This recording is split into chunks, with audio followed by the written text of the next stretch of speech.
Hello, everyone, and welcome back to Time to Rolls Campaign 1. This is episode 108.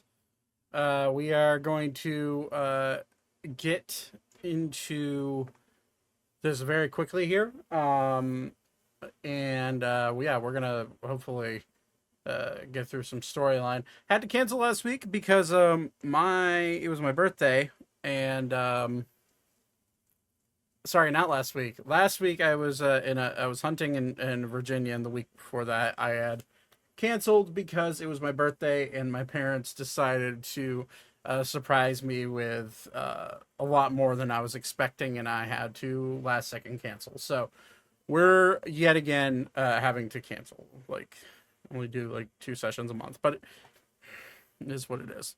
Anyways, so let's get back into it. A few announcements. Nate is not here tonight. He is dealing with some familial things / personal stuff that I'm gonna, we'll just leave it there, and he will hopefully be returning next session.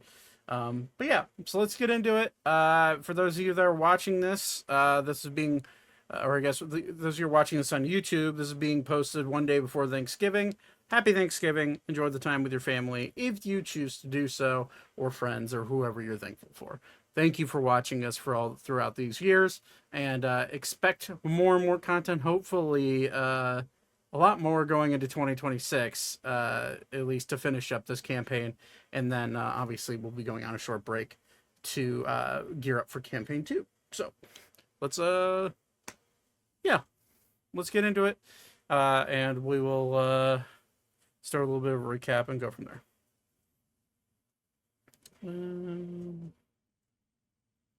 It's like I haven't streamed before. There we go. We can talk about how you're my dad. The average male length is 5 inches. Why every time I undeafen? Like, it's uncanny. Like, it. It took so long. Yeah. So we knew you weren't talking about your penis. Psychic damage for Thaddeus. I don't Power know. word kill. Power word flaccid. Anyways, so let's get into this because we don't have a lot of time. So let's go ahead and hop into it. If I remember correctly, last session we were missing Mousy. You were away, if I remember correctly, and Austin, you were also Vegas. and you were sick.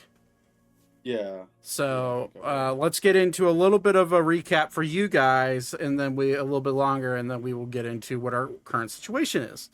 Last we left off, after leaving the chaos that was the fishing town, and everything that happened there, a night of relatively uneventful travel happened after the fact, and all of you did get a long rest, so if you didn't mark that down beforehand, go ahead and do that. And neither of you used any spells or anything in the last session. I just didn't have you fight, so that way if you did reset it, wasn't That's that all big I a deal. do. I know, but You have some spells now. How dare you? yeah. Fireball. True. Anyways, after another decently long day of traveling, Weaver, you heard what sounded like whispers and like almost like a mocking, like a mockingbird cry come from the shore as you're drifting along through the Falneu River Pass, and you tried to identify what these creatures were, and the best you could discern is that they were some sort of bird that you had never heard, closely resembling like a raven's call or a crow call, or maybe even a mockingbird, something just, something strange. And as the daytime turned to dusk, Ori was standing alongside the ship, trying to procure what these sounds were, because they're just consistently following the boat as it was floating around along the river. And Ori felt a long clawed hand reach up and scratch him and try to yank him off the boat. Him being sturdy, he was able to withstand it, and that is when all of you who were here got into a fight with what Zane discerned as crow demons. Crow demons are these long, lengthy, black feathered, crow-like demons that spawn in places of darkness or corruption, and there you came to realize that there are a lot more of them than just the few that attacked you wandering these forests. But as you were able to handle that situation, some better than most, Ori actually almost got killed during that fight. You managed to recover, slip away from the crow demons, and get a good night's rest. And now we are in the morning, approaching a wayward dock off in the distance. You see, Weaver, you saw a cloaked figure, kind of fishing. He had a fishing rod in his hand. He was just fishing and minding his own business. And as you approach closer and closer, you alerted Ander to the fact that there was a person there fishing on a dock, and Andrew tried to give him a wide berth by drifting more to the port side. And then a voice in your head appeared, Weaver, assumedly from the person on the dock. You began speaking with the hooded gentleman, stating that he appreciated the forethought of giving him a wide berth so that way he wouldn't run over his fishing line. However, his job was to stop any and all vessels that came through this section of river to identify them. His job is basically a gatekeeper or guard of sorts of the stretch of river for, quote, his lord's land. Ander, realizing that this is probably not a great idea to stop, he tries to talk to the guy and tell him, and borderline flex on the guy the fact that he had an Aurora family crest that was given to him by Queen Valentine. And it seems that this person that was on the dock, as you got closer, you realized he was a darker skinned, like a purplish skinned drow. Kind of scoffed at him, saying that unfortunately that meant nothing to him. And then you were interrupted by a larger than life ogre stating that he is the lord of the land. And it ended with Ander angrily saying, "You're going to have to provide your identification to me," by drawing his pistol to the ogre. And that's where we left off, was Ander getting angry. So Ander's sitting there pointing his pistol, and the ogre kind of raises his one hand up and says, Now, that's enough of... We don't have to puff up our chest. We can be reasonable about this. You just provide us who you are, your names, your name of your ship. You don't have to pay us any money. We just want your name, and you can move along down the river, no problem. And once you pass through here again, we'll be able to identify you. Ander just kind of looks at him. Tell me your name now, or I'm blasting off that left finger of yours. The ogre kind of chuckles. Looks over at the drow.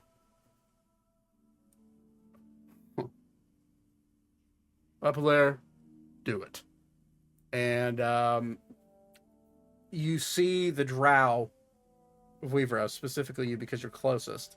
You see the drow go to reach his hand out, and the boat has been anchored, which is what jolted all of you awake. I forgot to mention that part. The anchor was dropped quickly by Ander, which jolted all of you awake. And as the drow reaches his hand out,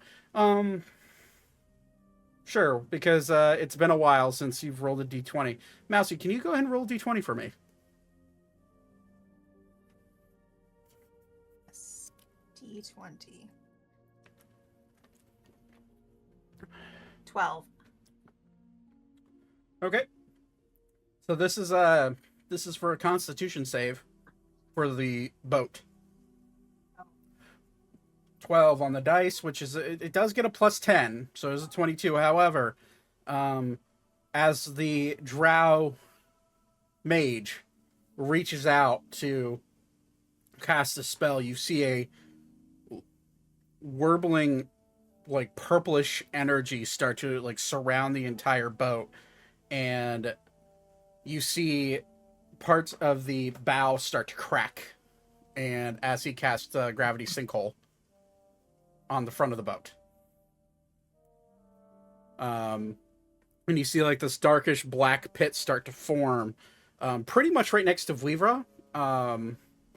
But a little bit, like, it's almost like Vivra, the half of this, like, bead of, like, pure gravity, kind of like half forms above the deck. It starts to, you feel your feet start to get dragged towards the speed of energy. I'm going to need you to make a dexterity saving throw. Okay. I'm still in the process of trying to reset my spells like I reminded myself. But dexterity save. That's not good. Okay, okay. So you don't take as much damage as the boat just did. However, you do take some damage. Where are my d10s? 1, 2, 3, 4, 5, 6. You take as your feet you try to, like, resist but fail, and you feel your feet start to, like, drag across the top of the deck in towards this pulling energy, and you feel like your scales start to, like, rattle from the pure gravitational force, and you take 15 points of force damage as you get dragged closer and closer. And Ander, upon seeing his boat start to get damaged and cracked, and you start to get injured, actually, Ander's also going to have to roll a dex save. Hold on. That is a 12 plus 9, so that he does not save. So Ander also takes 15 points of 15 points of force damage. Ander immediately, like, sees what's happening and just, like, manages to, like, try to hold on to the side of the boat, but as the gravitational pull starts to yank him closer and closer, the part of the railing that he's holding on to breaks off from his pure strength plus the gravitational pull, and he gets kind of dragged closer and closer, about 5 feet closer to it. At this point, everybody's awake. You see, go ahead. What's up? Can I try something? Sure. Oops. Well, I clicked it by accident, but I'd like to cast Control Water to try and use the water to kind of backfill, like, pull us back away from this gravitational thing. Okay. So that is going to be so this is what I'm going to say, because this is you're technically clashing against another spell.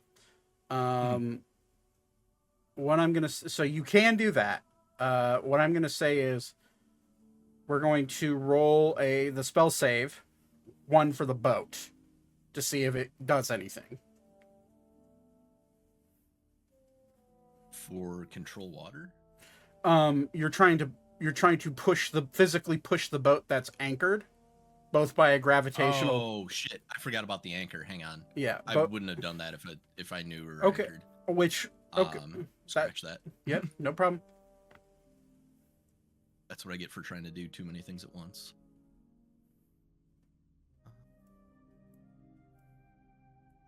So for the sake of, well, you know what? For the sake of this, we're gonna go and switch to the actual map to give you a better idea of what you're seeing. And for point of order, yep. As soon as I realize that this is turning into a potentially combative act, I am going to go invisible. Okay, so that will be your that'll be your action as part of this. We'll call it a surprise round. All right. I need to add him to token there. Okay. So this is what you're seeing. So we froze up here. On Ander is also up here. Ray is a token, so I'm gonna grab that.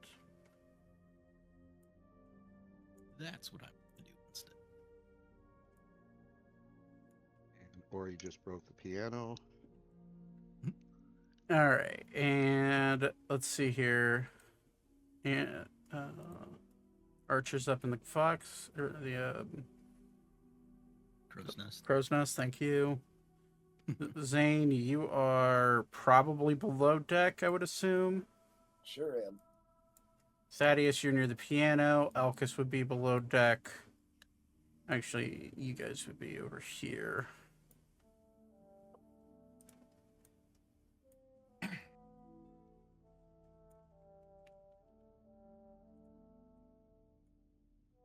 And Alchemist would also be over here. Make him slightly smaller. Feely would be up top. Where would Arval be right now, Austin? Below deck, up on deck. He'd probably be below deck. Okay. He'd be arguing with Thaddeus. So Feely will be over here. So she doesn't sleep a whole lot. Okay.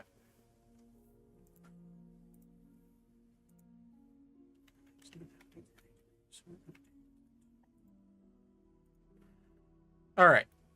So,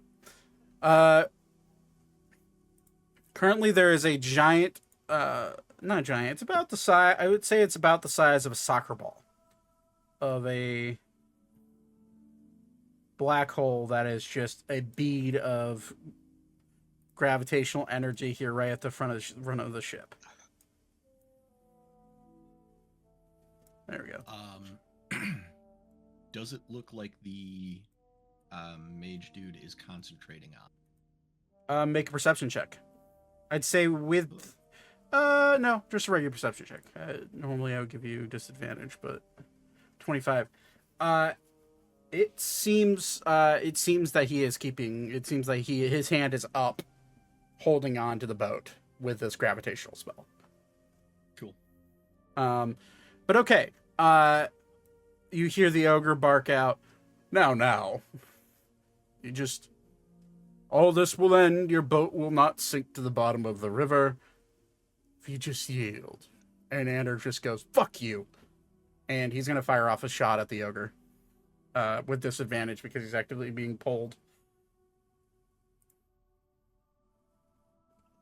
I need to pull up Ander's thing again.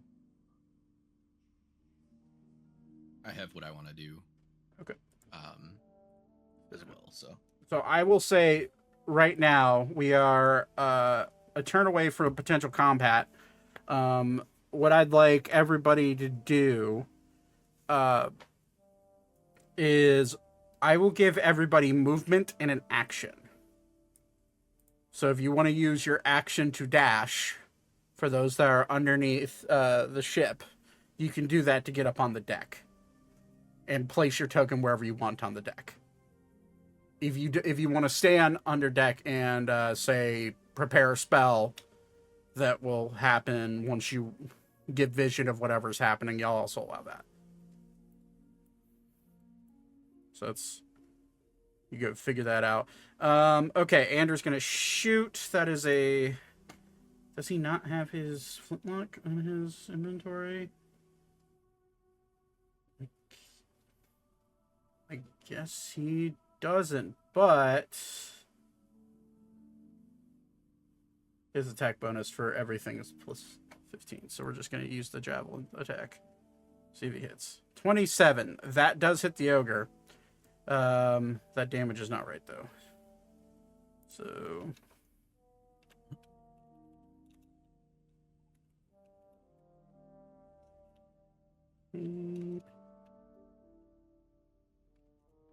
All right.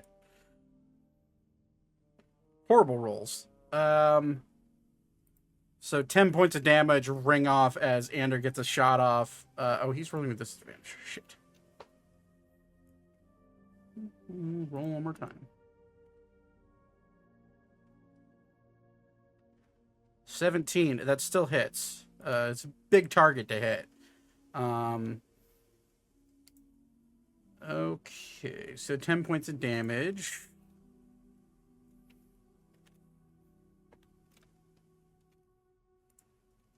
And that is... You see the bullet hit him? Or for those that are on top of deck, so Thaddeus Weavra, Ori, and Archer and Ophelia all see the bullet hit the ogre, plain as day. But it is... it's like it just kind of like barely wedges it into his skin and then it just falls out. That's Anders' turn. Weaver, do you want to do anything? Yep. Okay, what do you want to do? I am targeting the spellcaster dude. I need an intelligence save. Okay.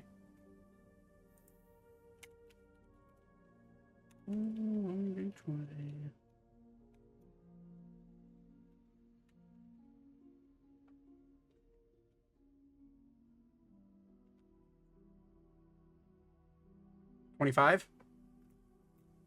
Oh yeah, crushes it. Okay. But he still takes 21 damage. Damn.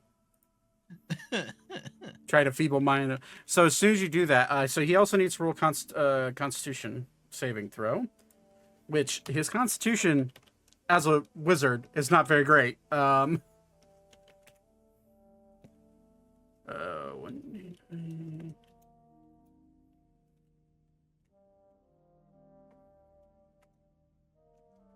1.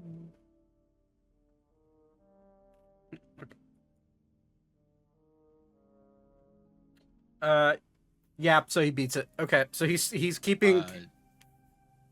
What's the concentration check? It's 20. So it's whatever the damage is halved to the lowest number is the DC. Gotcha. Yeah. Gotcha. So if it's above 40 damage, then you have to. Well. Yeah. Nat 20 of that bitch. Most of the time, yes. Okay. So there's that. What does everybody under deck want to do? Are you using your movement to run up, or like what do you guys want to do? Am I below deck? Yes. Zane, you, Arval, and Elkis are all below deck. Elkis is going to use. You can use your movement and your action, which that's what I'm giving you in this we'll call it a surprise round. You can use your movement and your action to make it up onto the deck and place your token wherever you want it to be. If you want to do something else while you're under deck, you could do that with your movement or with your normal movement. But I'm going to say it will take you to get out of your room. To get out of your room and to the bottom of the stairs will take your normal movement for anybody. Okay, I'll just move to the bottom of the stairs. Okay. Like here. Okay. I will also get about there. Yeah, I don't have a grid. Sorry. I'll have Arval kind of go. Actually, how far is distance, by the way? Because it's not grid based. I'm not entirely sure. So we're gonna say, which that's why movement's a little weird here, and I don't have it. I do not have it correct. Actually, that is about correct. The distance. Okay. Between so let me actually measure. I'll measure the boat because the boat is 100 feet, which isn't accurate, but for the sake of this, we're just gonna say screw movement because this is a little bit of a different thing. Which I guess I could just make the boat larger. typically you don't count the bowsprit in the length of a ship, so Yeah. it would probably be about 50. True. Yeah, it's about 100 feet. So Yeah, two to it's one. it's a galleon, so it's. But all right, yeah, it's fine. Okay, so you guys did that. Ori is going to use his movement to get to the middle of the dock, or middle of the deck, I should say. And he is going to take his axe and throw it as hard as he physically can at the ogre.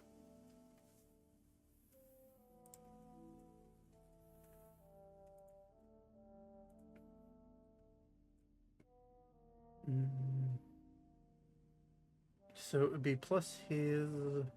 Sorry, we said it could be plus his strength. No, okay, no, never mind. Okay, so plus 11. We're gonna use his hand axe to get the roll. That hits, but it needs to do that.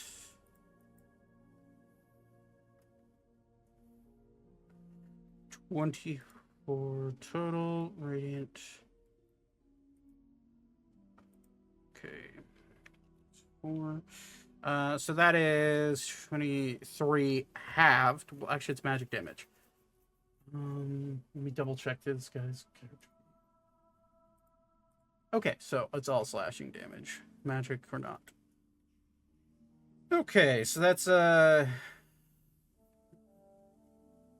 that's 12 plus. You guys notice when Ori's axe hits, the radiant energy that pulses off his axe spreads through this ogre's body a little bit more than you anticipated. Seems to be doing a little bit more damage as the axe is kind of floating. Or he needs to use his bonus action to recall it, so we'll do that on his actual turn. So it's kind of floating there for now. Okay. That is Ori's turn. Orphelia is going to point at the spellcaster, and she's just going to let off some magic missiles to try to get his attention away from whatever he's doing to the boat. So she'll cast that at 5th level, so that will be 7. So,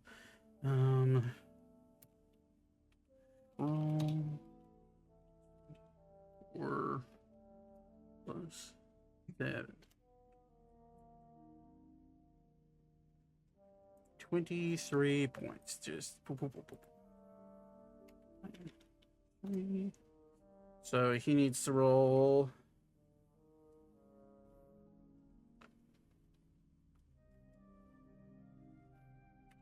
What's happening?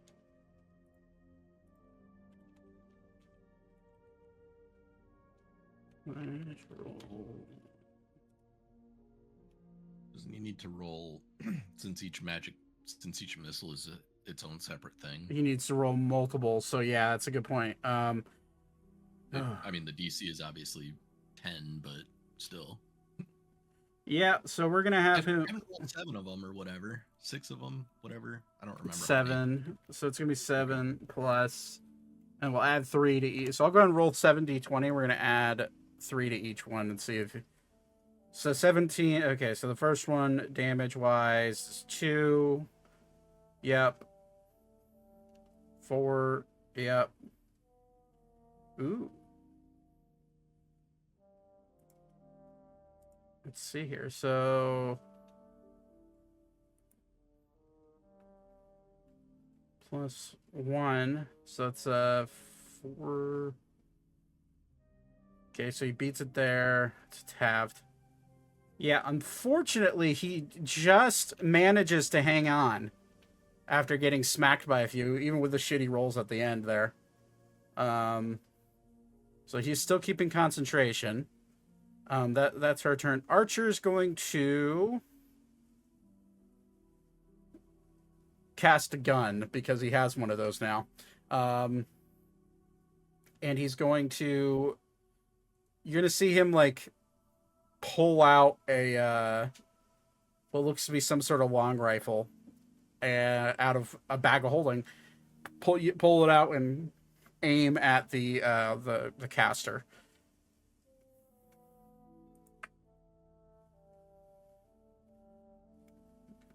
Plus is a 23 to hit. That hits.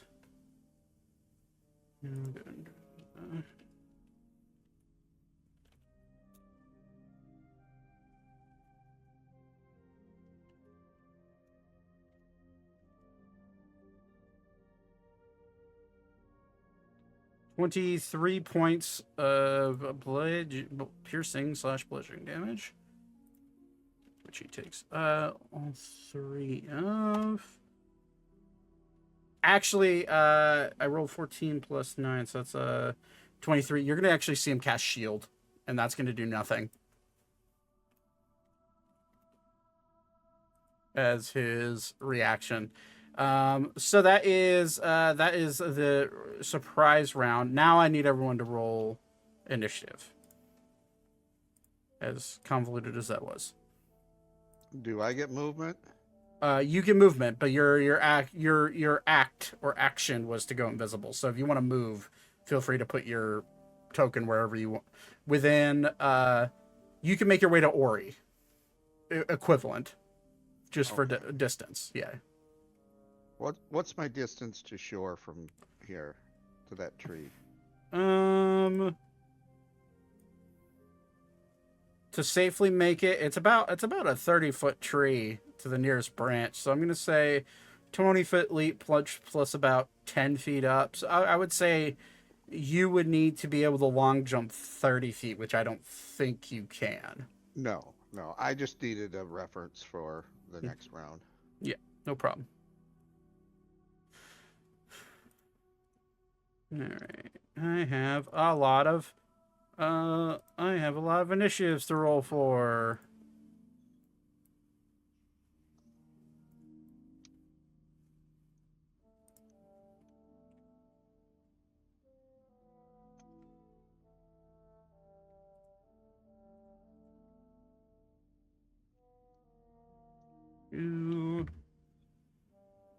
This initiative is dog shit. But that's fine. Right. Okay, did it? Roll 20, please. And wow, that's really good for Ogre.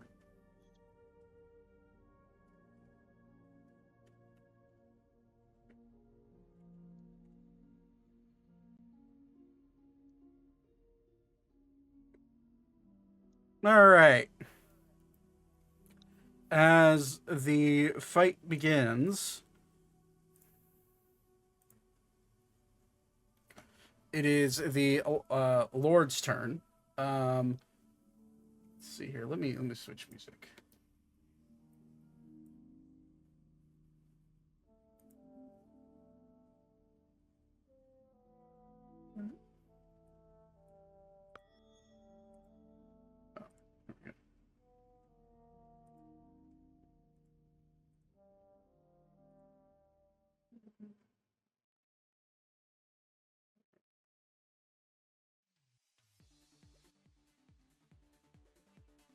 Okay.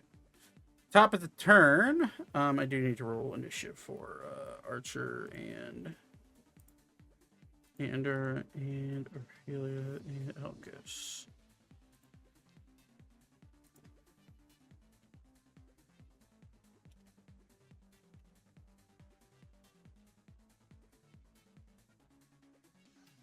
Ooh, that's dog shit for Ophelia. Whatever. A whole 6. Alchemist.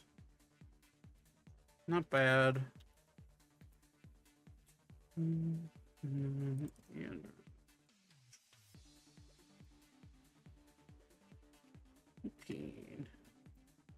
okay.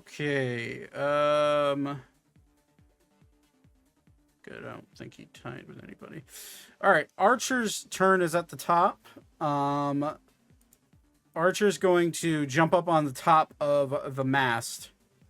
Click his boots as a bonus action to increase his speed.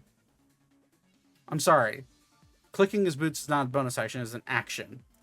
So he's going to use his action to click his boots, and you're going to see him run on top of the mast, jump, spread his wings, and land here. It's about, I'd say it's about 30 feet-ish of movement, plus falling gracefully. 5, 10, 15, 20, 25. So that's 30. And then he's going to use his bonus action to dash. And he's going to get right up in the grill of this ogre. At that point, that's when he sees the other members of this group. And he will yell out, there's more than just these two guys. As I will review.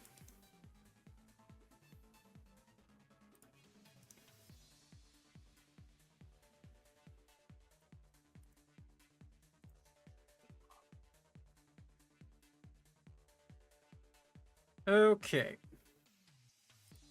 They will since they're surprised, they won't get their turn until after this round.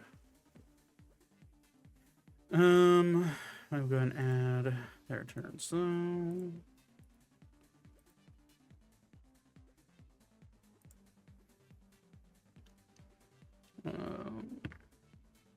dog shit.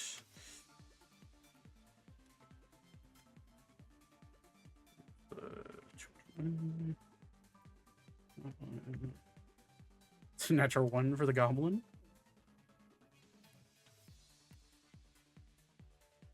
Okay. All right. So that is Archer's turn. That's his action, bonus action. In fact, he's going to use his extra speed to be behind him. So end of Archer's turn. Skip this guy's turn up here. The Lord, the ogre, is going to flip around on Archer and say, "Oh, what a tricky one!" And materializing out of his hand, all of you see a large warhammer that just kind of materializes in his hand out of thin air, and he's going to take that and swing straight down on Archer, sorry. That is a 4 plus shit. Dirty 20 misses. Second attack. That's much better. That's a 34 to hit. That will hit.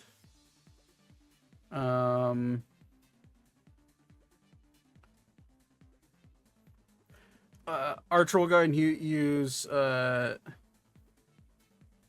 his ability dodge step to lessen the blow. So it'd be a glancing blow instead, but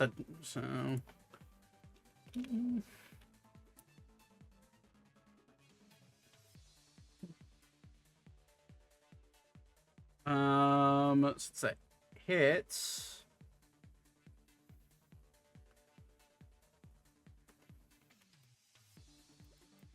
See, that does 45 points of bludgeoning damage, cut in half, thanks to dodge step, which you can use that once per long rest. So that is okay. That's the second hit. Third attack. Well, actually, Archer needs to make a Constitution saving throw, as all of you see a. Am I roboty? My Discord thing just. You were for a second, but you're Okay. back. Yeah, my Discord thing just dropped down to red. That's why I asked. You'll see like a green like ooze pop out of the hammer as it hits Archer, and it starts to like eat into Archer's clothing. It looks like to be some sort of acid of or maybe poison of some sort. So Archer needs to make a Constitution saving throw, which that is more than good, and succeeds on that save. So he is not poisoned, and he takes half of the poison damage.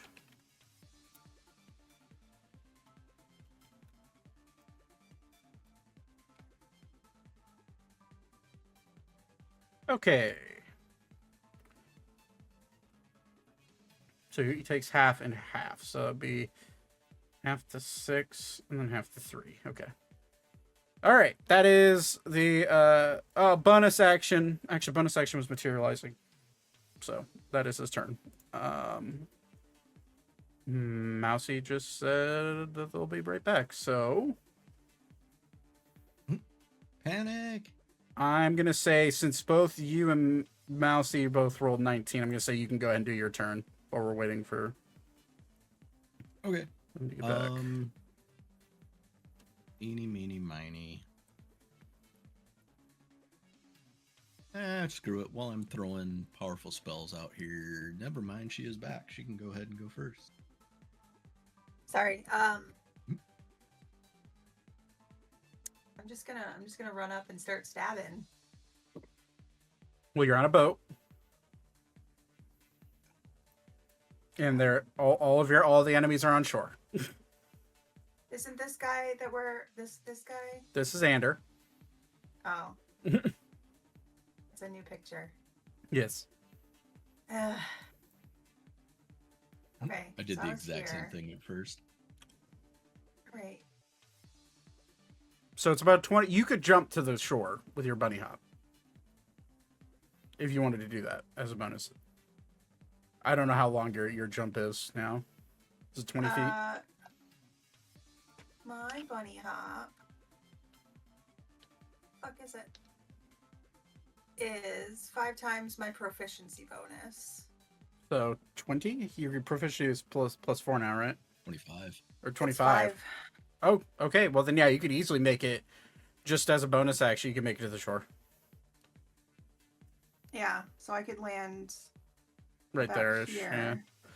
Yeah. The no grid is going to be a little bit of a bane of our existence with this fight, but it is what it is. And I believe that's a bonus action. Okay, so You still have your full movement and action.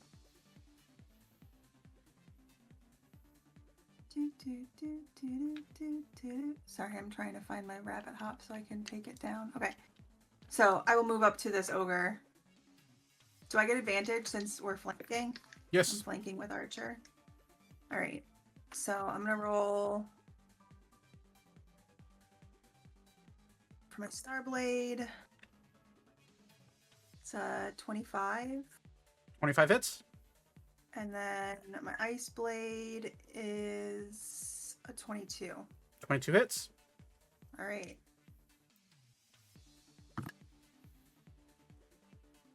Still. We've got Let me see here.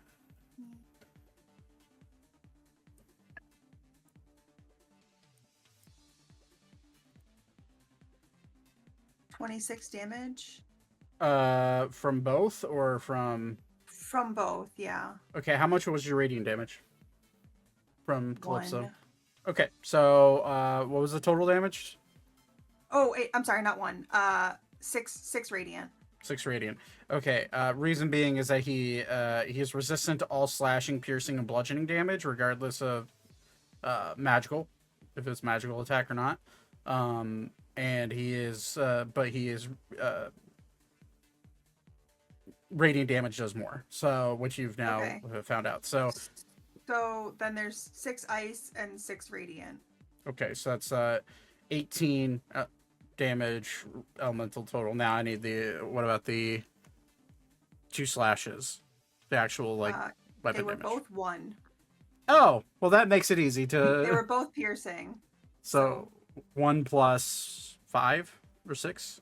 Oh yeah, it's 1 plus 5 and then 1 plus 7. Okay, so 6 is 3 and then 4, so 7. 14. So 25 points of damage total. I always forget about the pluses. Okay, and then how's he looking? Not hurt at all. Cool. I'm gonna action surge. Okay.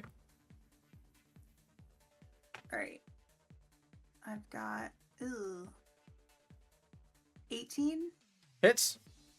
Cool. And then This is the 20-foot tall ogre. 25. Also hits. 25. Okay. We've got 7 radiant. Okay. We've got 8 ice. Okay. And 20 piercing. 22 plus 2. So 32 damage on that attack. And then from his ankle, apparently, I'm gonna be just like, rah! I don't know why we're fighting. I wasn't privy to the whole conversation. You just woke up, heard there was a fight, and you're like, fuck it. Fuck it! Who are we killing? All right. Let's go, boys. Okay. You still have a little bit of movement left, or do you want to stay put? I'll stay put. Okay. You were so Well, tiny actually, compared to this guy. Oh my. I'll move around a little bit so someone else can come Okay. All be right. next to me and also flank. Gotcha. Okay. Vivra. Alrighty. Since I'm apparently in a mood to blow high-level spells, I'm gonna go ahead and cast Sunbeam. All right. The initial one is going on the wizard dude. Okay. That is a that is a really good spell for him. And he already uses a reaction. Natural 20. Damn. So he takes half. Okay. Yep. And he is not blinded. Not blinded. He doesn't happen to be undead or an ooze, does he? Nope. Damn. It is radiant. Alright. Well, it is radiant damage, however. Yep. And he is a drought. So, he is vulnerable to all radiant damage. So he does take the full damage. Sweet. I'll take it. Okay. I want to do anything with your movement, or are you going to stay put? No, I'm gonna stay put. And that's is Sunbeam concentration, or does that just stay up? It is. Okay. It is concentration. Yep. All right. Cool. All right. Well, that is the end of your turn. You all just see Vivra just like reach up into the sky and just like smite the fuck out of this drow. With just a beam of like just a column of sunlight. Oh no, it's coming from my hand. It comes from my hand. Oh, so I thought it was a pillar. My bad. That's I reach moonbeam. out. That's moonbeam. Yeah, I reach up. It looks like I just pluck a ray of sunlight into my hand, and it's kind of just glowing, and then I throw it at the guy. Hell yeah. Okay. End of your turn. It's Anders' turn. He does need to make a Constitution saving throw because of the damage. So that is a. Yep. The DC will be 17. So. And gravity sinkhole drops as he loses concentration. Ander is you're gonna see him like take one step backwards and get into like a like an Olympic long jumping pose, and you're just gonna see him full bore jump right next to this guy for his movement. I will say athletics check just for shits and giggles, even though it's Ander. And his athletics is unfucking real. 35. Can I use my movement to drop prone so I'm under the gunwale so I'm not necessarily visible? Yeah. It's fine. Cool. Yeah, Ander does that without any issue whatsoever with a 35. Ander's gonna start swinging away on this guy, on this drow. First attack. 31. That's a lot of damage. 16, so that's 44 points of damage on the first one. Oh yeah, I will say Ander was already raging. We'll say that. So he will be swinging actually with advantage. So I'll go and roll that again. Keep the damage. Okay. Just trying for the natural 20. Second attack.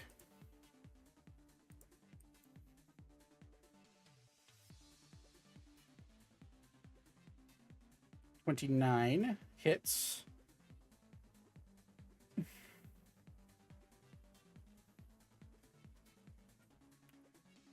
So it's 26. That's 48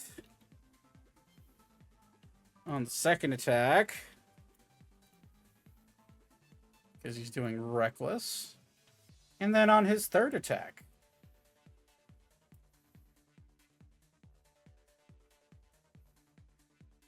Not as good, and actually he misses on that third swing. Oh wait, I misread it. So that's a slashing radiant. My bad. So that's 29 hits. So that's 14, 28 plus 17. 45 points of damage. Yes. In one fell swoop, Ander is making this drow look not very healthy. But that is, Ander will use, nope, that'll be his whole turn. Alchemist is going to make things easier for everyone, he's going to go ahead and add, how many extra can he add with fly?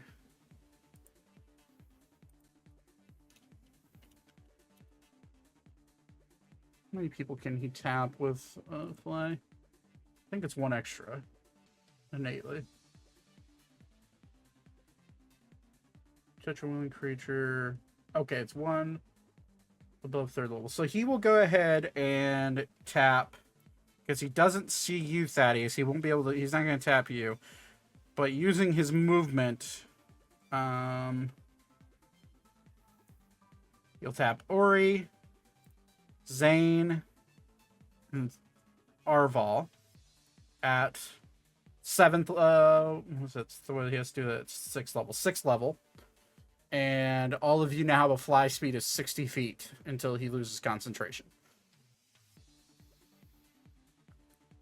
And he's going to fly over here.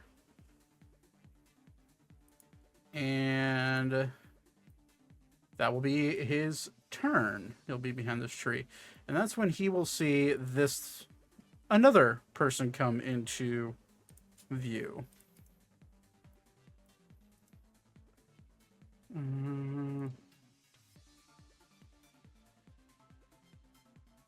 A larger human looking fella. Not quite as big as that, but yeah, you get the picture. Okay, that's his turn. Thaddeus, you were invisible. What would you like to do? So you are going to see Thaddeus do something that, well, you're not actually going to see it because he's invisible. Thaddeus. God damn it! Where'd my I was about to say. Thaddeus is going to cast.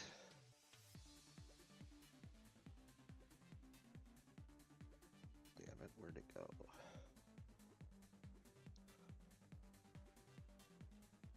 Soul Knife. Okay. And I'm going to throw a dagger in this. Oh shit! How come I can't now get it to right there? Oh. My plan is to throw a dagger and then teleport myself to this area. So, tell me where you're trying to get into the trees. No, on the Sorry. ground. So- I'm just going to throw it like. I'm just going to throw it like on the ground in this okay. area. Easy And enough. Then then I'm going to teleport to that.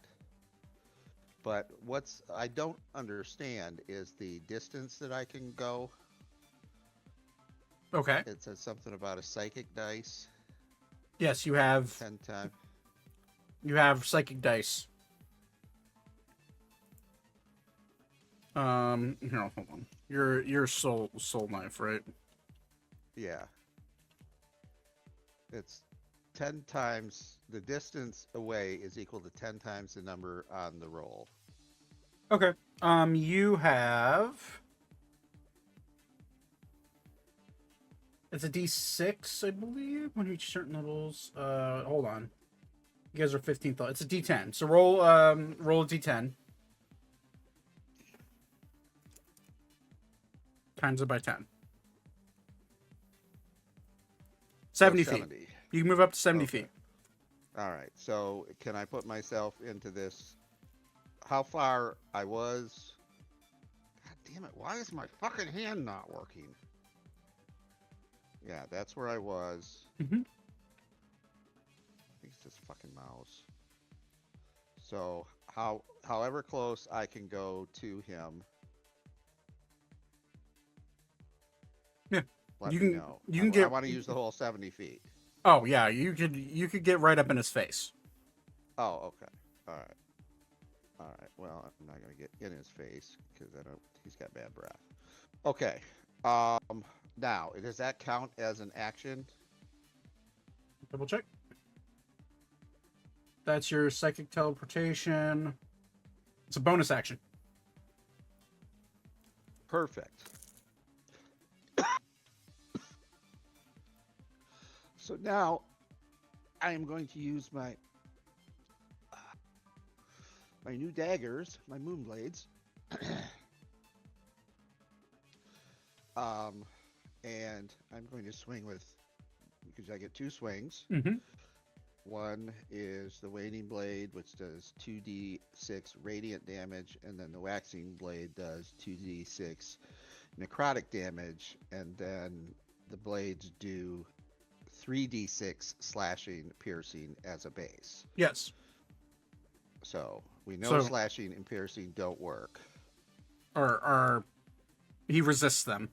He resists. It them. still does Okay. damage. It just he just doesn't do nearly as much as you'd hope.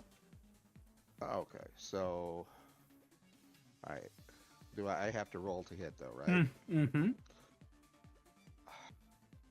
I don't know what my attack is on. These are not linked into my. Oh, sorry. I just Sheet. assumed you had in my bed. You said you were gonna do it, and then. Oh, did I? I'm Yeah. sorry. It's been a whirlwind No, of 2 that's weeks. fine. It's been crazy. So. Okay. Let me That see one. here. It's gonna be the same at. It's gonna be the same attack bonus as your rapiers, Okay. So I'm gonna roll as a rapier to hit. and roll with advantage because you're invisible. Oh, that's right. So I'll just. And roll flanking, again. Okay. So. An Eight. 18. 18 hits. So we'll go ahead and roll the. All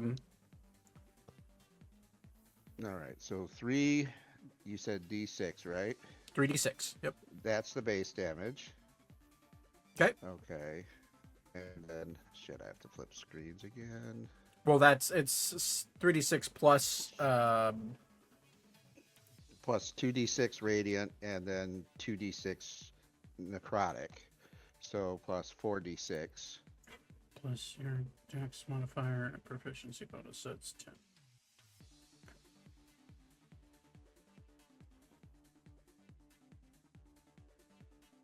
Okay. And I'm going to where my badassness comes from. Oh, what's that rogue thing do? Sneak attack. Yeah, you get sneak attack on both attacks.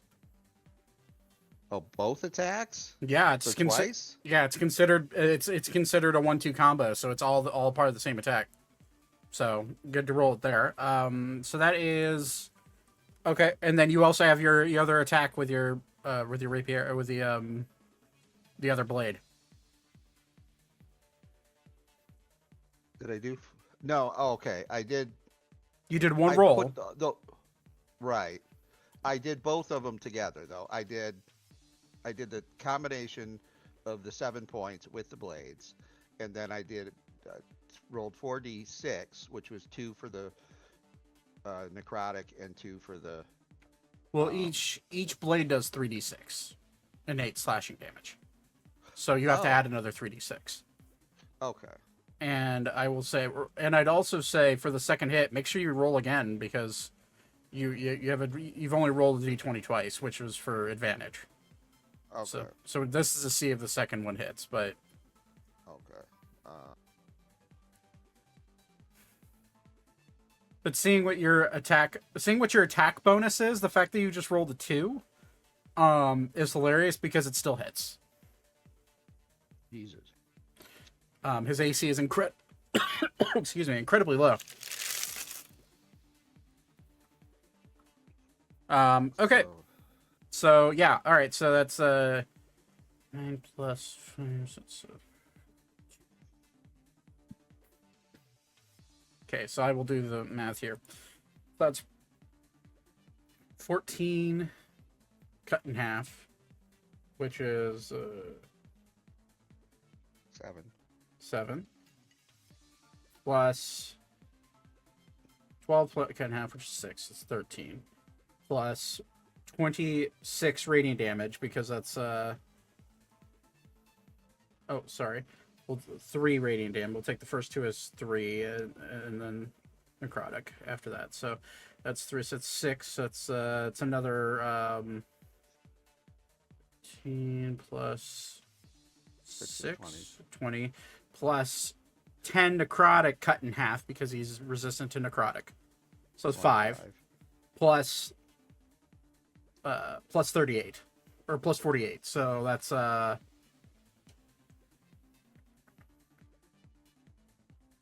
who maths better than me. It's a 73 points of damage in one turn. And that's with a bunch of resistances. There you go. So yeah, Thaddeus, you invisibly just walk up and a flurry of blades just quick cuts to the legs of this ogre, and immediately he kind of stumbles back a little bit, not expecting the blow, but he immediately holds himself. And he's just like, pesky little rats. You have nope, that is your turn. So Be my whole turn. Yep. So it is now the Drow's turn. Oh wait. Hmm? I'm going to. It would be called us rats. Mhm. Go, meow. Okay. He'll immediately like flip around and look down somewhere around where you're at, but you can't see it.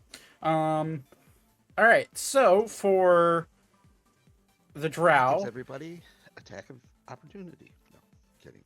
for the Drow, he is going to realize that fighting Ander face to face is not a good idea, and he is going to Misty Step 30 feet away.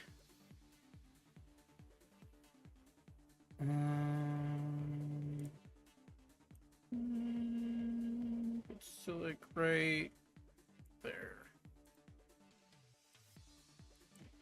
And he is going to... Yeah, he's going to go ahead and look over to...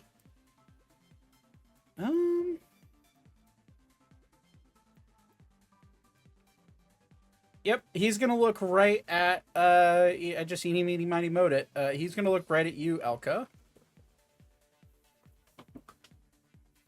Of course.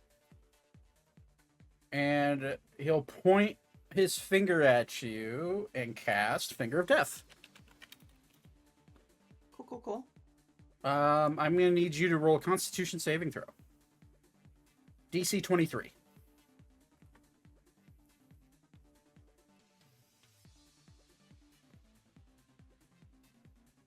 I rolled a 24. Okay, so you save. You still take half damage.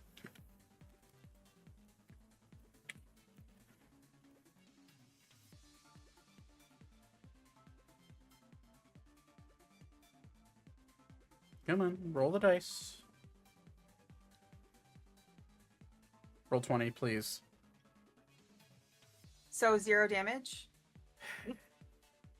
Yeah, half of 0 is There it 0. goes. Okay, 56. 28. Half, so 28 points of damage, of necrotic damage. He has 40 feet of movement left, so he is going to 5, 10, 15, 20, 25, 30 go into the woods and kind of like position himself. Can't quite get around the tree, but he's going to position himself to try to get around the tree. Skip her turn. Zane, it's your turn. Okay. You have 60 feet of fly speed. Yeah, I'm thinking what I'm gonna do with that.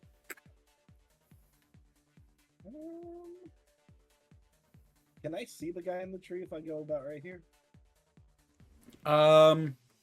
There you do have a giant ogre in front of you. So I I'm just need it to be directly behind him, really. If I aim it, right? Like if I aim it at the branch. What's your passive? Perception? Yeah. Great question. 11. In the midst of battle, no, you cannot see him currently. You saw, I would say you saw him start to run in that direction, but when you land on the shoreline, it's or well, actually, you could be flying in the air if you want. Yeah. High So- enough to see it, but able enough to hit both of them. Yeah, so you could be flying for sure. Righteous. Suck this, dumbass. I'm going to cast at level 4. Bop bop. Lightning bolt. So you're trying to hit Both of them. hit both of them. So is that 5 feet on each side? It is 5 feet wide. Okay, so it's just a line. Yep. Okay. I will say, let me draw a line through it for you. In order to get both of them, It's a long line. yeah.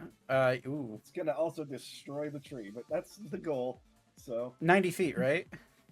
100. 100 feet. Tech does do I have spell sniper? Hold up. I think you do, because I think you said you took that rather than Warcaster. What did I pick up last time? Did I decide? That's a Maybe dex it's- save, right? Yes. All right. So this is for the drow, so he beats it. Okay. And the let's see here. Did I not settle on a new? You were I forgot to pick a feat. magic. And I'm that's for the ogre, and then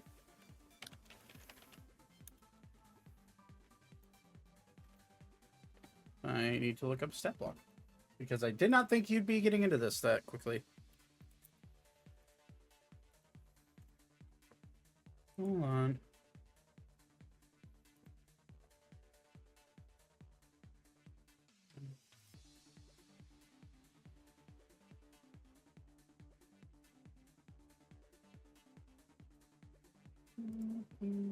Okay. What is your dex? Oh, only +2. Okay.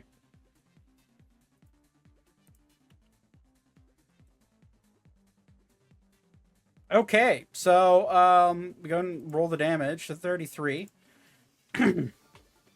You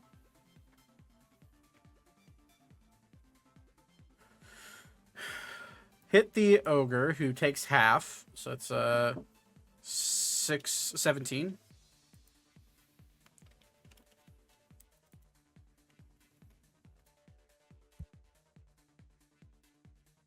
Okay.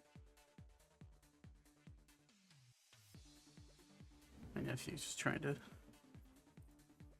peek in here. What you doing? The mage takes 17 as well, and then the unseen enemy that you just blasted takes the full 33. As you and also you fire a line straight through the forest, and what you see actually that you hit. You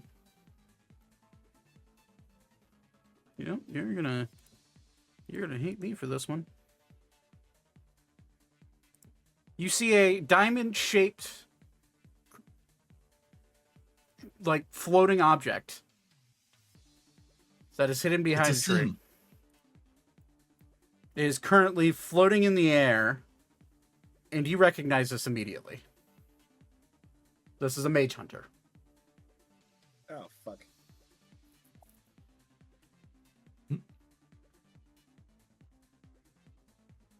Which I am going to go ahead and senior mage hunter to the initiative.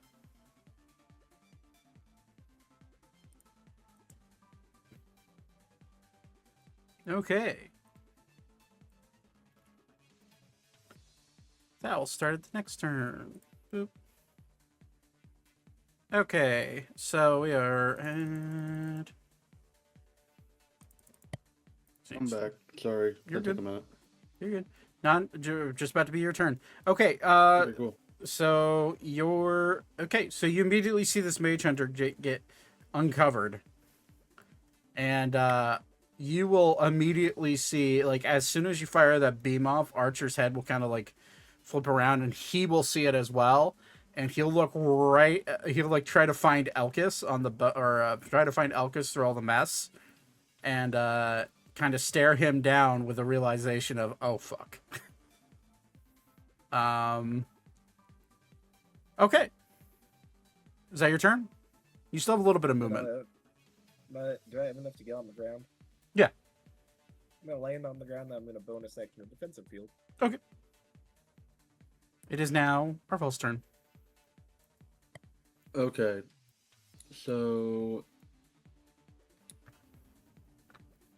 I want to first and kind of like try to peer into the woods to the right of the ship. Okay. Let's see if there's anything in there. Make a perception check.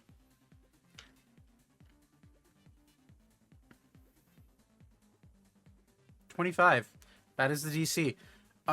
You peer into the woods, and upon seeing Zane blast a kind of a hole, and you can see a floating diamond-like figure.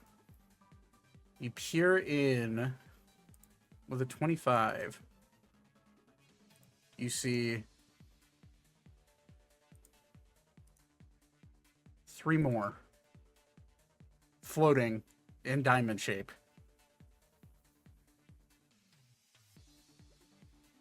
That's a triangle. Other formations. Well, yeah. All right, guys, don't shoot that direction.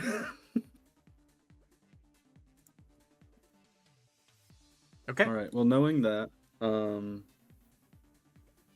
I detect if they're like immediately hostile right now, or? You have seen these before. You fought these before. You would know that they have 2 forms. One is like a drone-like sentry form, which is what they're currently in, and you would know that they have a hunter form, which is like a best way to describe them is they're kind of like xenomorphs above table. But you would see that they are currently drones, but you know that they can switch to hunter form very quickly. Okay. In that case, I will make note of them. And I will fly over to here at the dock. And then I will do... Let me pull it up. I'll do Psychic Lance at 5th level. Which one are you On attacking? the ogre. Okay. Yeah. So. I'm going. Okay. That is a Intelligence saving. That's a 5th level. Yeah, 5th level. You hear a quick enchant, a quick chant to your left, and a snapping of a finger as the drow casts counterspell, because he has his reaction back. Counterspell 5th level. Can I counterspell his counterspell? You certainly can. Okay, Yeah, but- counterspell his counterspell at 6. But you only have to meet it. BT dubs. Oh, well then I'll do it at 5th then. Okay. All right. So yeah. There you go. So as he goes to counterspell, you just kind of like you hear the snap, and you know you instinctually know what that is, and you just kind of like direct a counterspell like in its general direction, and it hits. Okay, so that's an intelligence saving throw for an ogre. Granted, a slightly smarter ogre than most.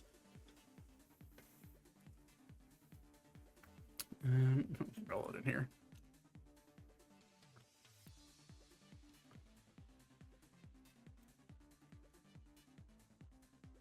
Believe it or not, he has a decent intelligence save. Nothing too crazy though. Okay. Meets it, beats it. So he is not. Yeah. But he takes half damage. All right. So you want to roll your damage.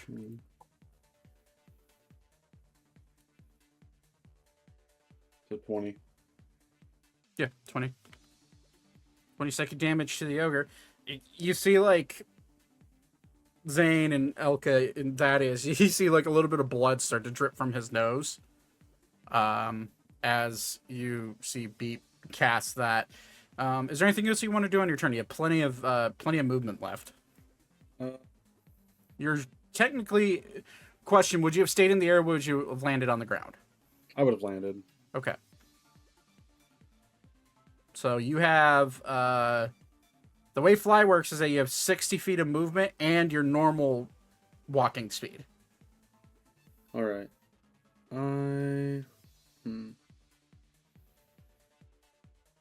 I know it's going to be like partial cover for only one direction, but I'm going to like post up right here and kind of like cover behind the little post. Okay. And then I'm going to do a Bardic Inspiration on Zane. Okay. And that'll be it. Alright, I just realized that he did not roll initiative for Ori. For the sake of ease, we're just gonna throw him we're just gonna his initiative is a 6. So he'll be faster than Ophelia. Okay. Ori will also do something similar, except he's going to rattle the boat a little bit more to what Ander did. He is going to go to do like an athletic sprint, and as he goes to jump, the fly spell will take hold as his feet leave the ground, and he's going to overshoot his jump about to there. And and he's going to fly to there, land, and he will run to there. So he will probably, not seeing Thaddeus, he's going to probably bully his way in between you and Elka. And he's going to bonus action, have his axe come back to his hand, and he's going to just start, he's going to wail on the ogre. I'm right next to you. Oh. Sorry. Thaddeus is just standing in his fucking groin, just... Exactly. All right, so first attack with advantage with his axe. It's going to be 26 to hit. So it's 40 points of damage. So it's 34 plus half to 17 plus 6. So it's 23 on his first hit. His second hit with his axe. It's not great. Oh, no. The other rolls. So it's a 29 that hits. It's 11 points of slashing plus 10. So that's 21 points. And then he's going to use his glaive for his... Well, he already uses bonus action, actually, so he can't use his glaive. Oh, no, it's his offhand. Never mind. I'm sorry. Attack, offhand. No, it's his offhand, bonus action. Oh, no, it is his bonus action. It's a disregard.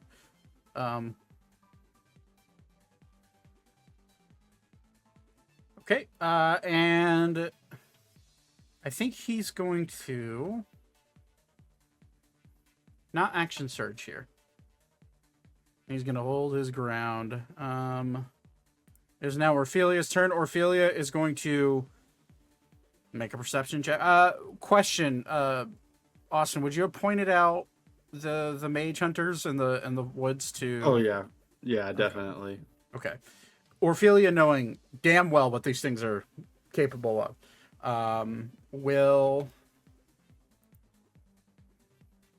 Let's see here.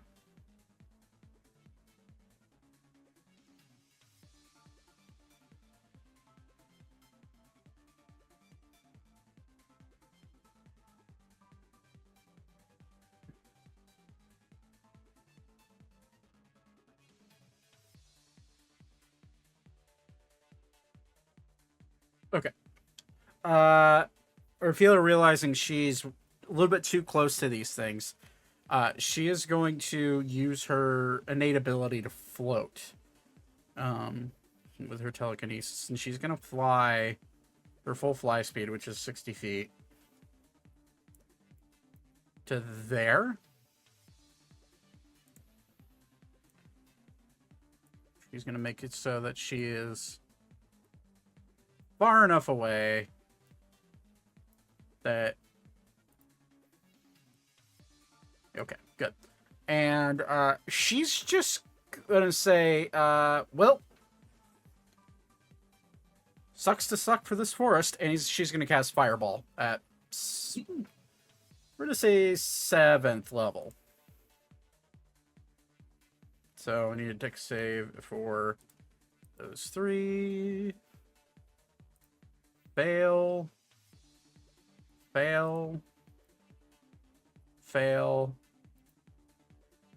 So it's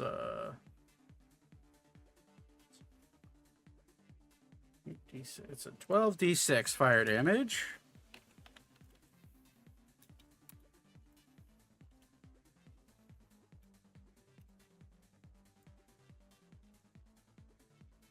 Wow, those are not great rolls. 41 points of fire damage. As she burns, effectively scorches the tree that they're hiding behind. She does catch the immediate forest on fire. but these are now visible to everybody. And they take, rounded down, they take 20 points from the fire damage because they are resistant to all magical attacks. And I'm gonna say this is where Ophelia will use. I'm gonna give her. Well, she's gonna roll a perception check. That's a natural 1. So no, she doesn't see the other thing. Okay. End of her turn. Skip the goblin's turn.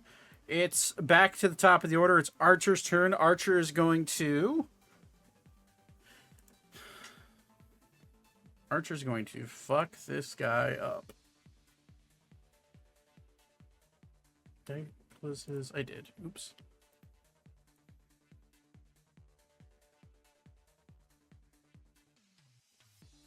Okay.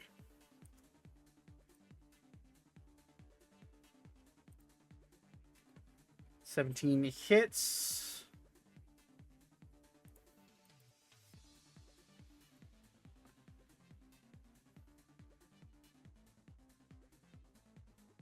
So he gets sneak attack as well.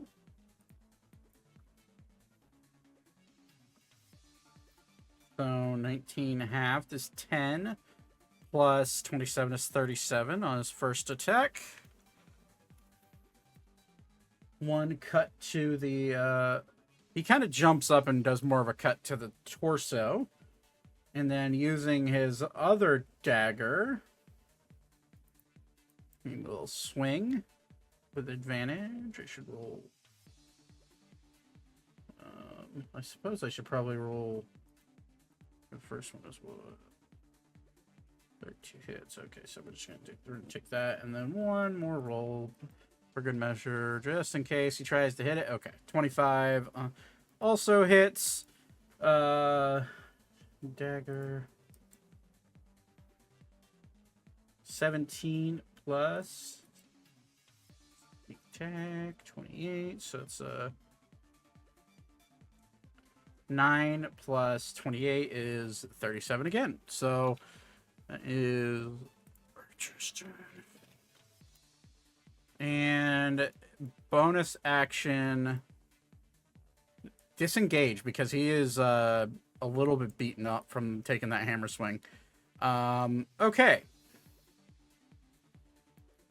End of his turn. You're going to see this guy come crawling out of a tent and rush out, staff in hand. And he is going to aim at... he's going to aim at the ogre and cast... Let's see here. What does he want to cast? He's going to cast heal on the ogre using the staff. So it's plus 70. Can I counterspell that? You certainly can try. Heal is a 7th level spell, so you'll have to. Sick. Oh, so I can you'll only cast do it? I can only do a 3rd level. No, you can roll for it. Sorry, heal is 6th level. So what you're gonna the DC 16. So roll a d20 and add your spellcasting modifier, which I believe with That's my attack bonus. No, that's Spell your plus your intelligence. Oh, well, my spellcasting ability is charisma. Charisma, sorry, plus your charisma. So whatever your flat charisma bonus is. So roll d20 and add that. 13. Yeah. Fails, unfortunately. And that is his action to heal the ogre. And then bonus action, he is going to... he's going to dash into the woods. Over here. That is his turn. Oh, is the ogre's turn. He's going to smile as his wounds get healed. And he is going to start hammer swinging down on all of you. First attack goes to Elka.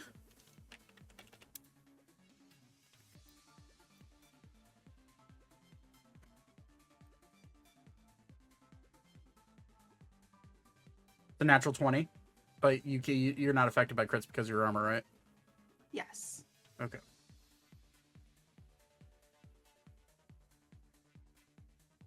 Good. So you still take the damage, which is 60 12.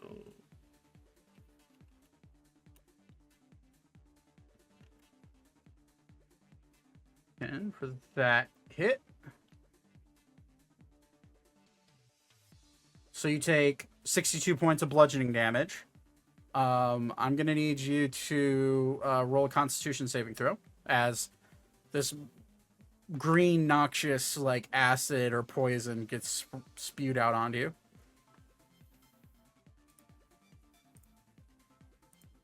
Uh, 18. That is a success. So, but you still take half of the poison damage or acid damage. Sorry. Which is 6 points of acid damage. Second hit, he's going to swing into Ori.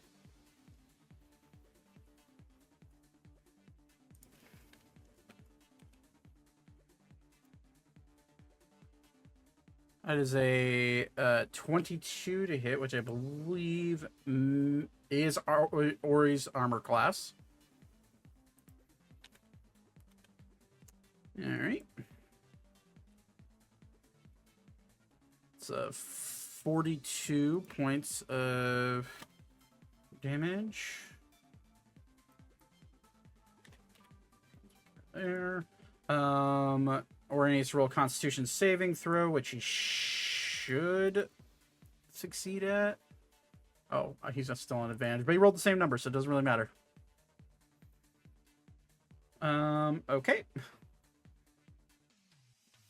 So he does take the half of 3d6,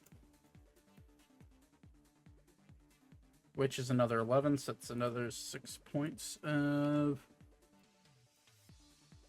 that. Okay. And for his third attack, he can't see Thaddeus, so he's gonna hit you, Zane.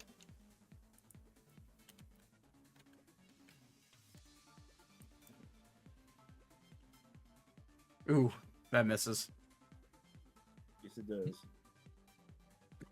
All right.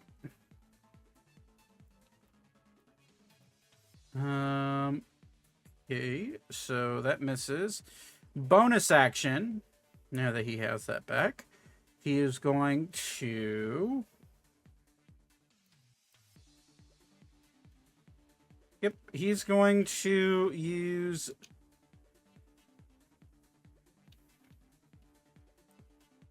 Blessing of Corruption, and he is going to heal.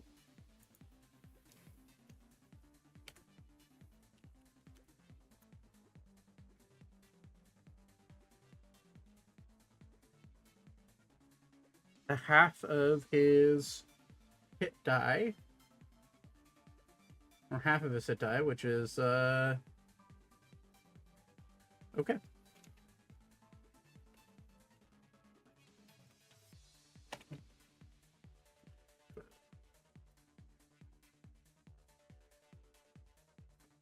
He heals 47.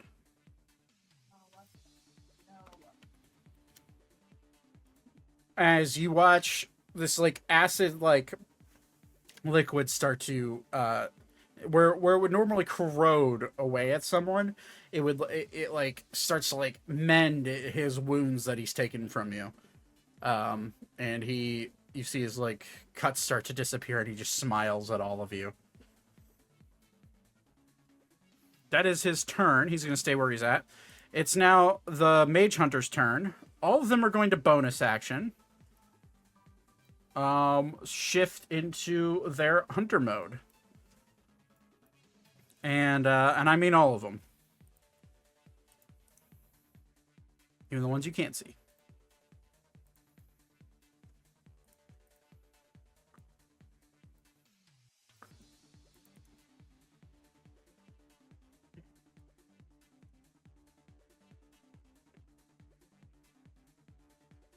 Let me just get all these to where they're easily managed. Oh, there we go. So all of them bonus action into their hunter form. What is their speed? Hold on. 40 feet. Okay. All of these across the bank from you guys are going to immediately start skittering their way to the shore. This one is going to climb down and start to swim. It's about halfway. This one's going to skitter down into the water. This one's going to skitter over to Archer, and it is going to make its first claw attack.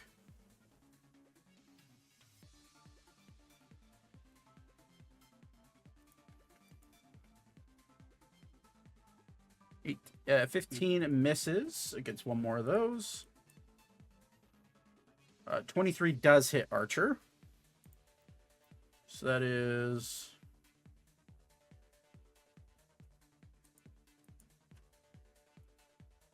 16 slashing damage to Archer. All right. This one is going to move. It's going to use its action to dash and get up into your face, Elka.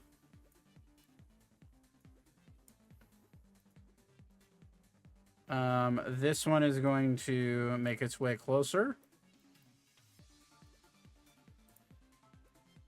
This one is going to rush Elkis.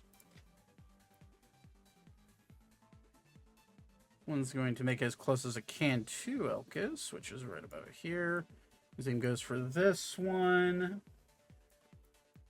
This one is going to use its tail to attack Elkis, which actually, the tail has a 10-foot reach, so I believe this one will be able to... nope, just out of range. Okay, so tail attack for this one. 20 does hit Elkis. So we're going to go ahead and roll the damage there. Elkis needs to roll a... on his turn, can escape. So that's 22 piercing to Elkis. All right. And he is grappled.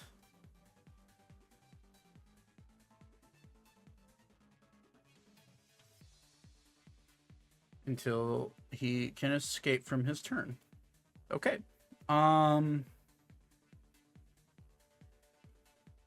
That is the entirety. Oh, you know what? Yep. Okay, that's the entirety of their turn. Elka, it's your turn.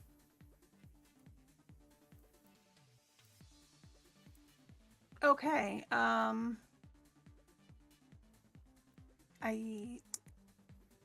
I'm gonna turn and attack the mage hunter. Okay. All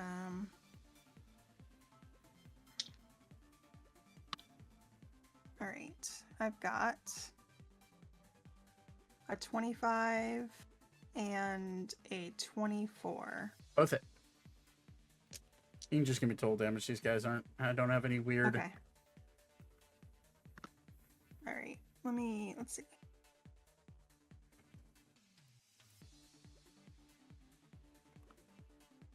Math is hard. 12.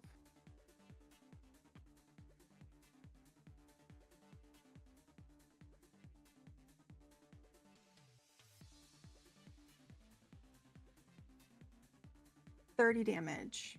30 damage. Okay.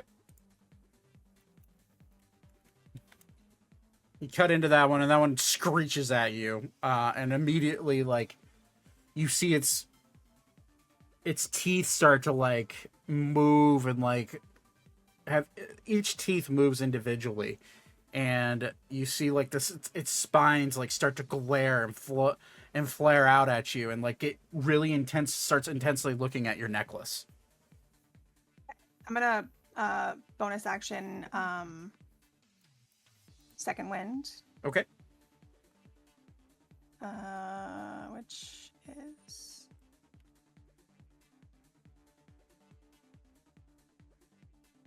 1d10 plus my fighter level. 1d10 plus 15. 4, so 19 damage. Okay. Yeah. Would you like to try to move, or are you gonna stay put? I will stay put. Okay. Actually, no. I don't want to take an attack of opportunity. You are surrounded. Just as Yeah, I'll stay. I'll stay where I'm at. Okay. And that's it. All right, Weaver, you are currently prone on the deck. What would you like to do? I would like to use half of my movement to stand up. Okay. I'd like to see if I am in range of hitting the ogre with my sunbeam. So, considering it is a 60-foot line, Certainly I can. think I can barely get him. Then yeah, I will just since my stun beam is still up. So yeah, we'll say his con save is extensive. Oh, I know. I'm just trying to outpace his healing by way of using radiant damage. 32. Yeah. So he takes his full 17 because he is vulnerable to radiant damage. Yep. And obviously he is not undead either. Nope. Alright, then I'm gonna hit the deck again, and that'll be that. Okay. Alrighty then. And it's Anders' turn. Now that his rage is fully taken hold, you see this weird bluish, like, red aura start to come off of him, and almost like a 3D glasses type of look. And you see him, for you, Arval, what should have been a large muscular man running by, you see a blur as he appears next to Archer in front of this this mage hunter. And he is going to take a swing, reckless.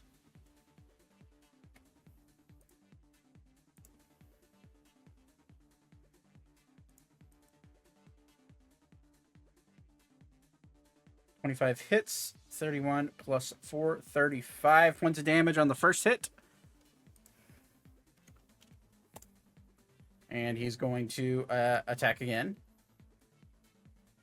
Natural 20. So that's it's brutal critical. Brutal critical. Which I believe is just an extra damage die. And he gets he gets 3 additional dice. So that is, so its base is great axes, which is 12. So he gets 4 extra d12 doubled.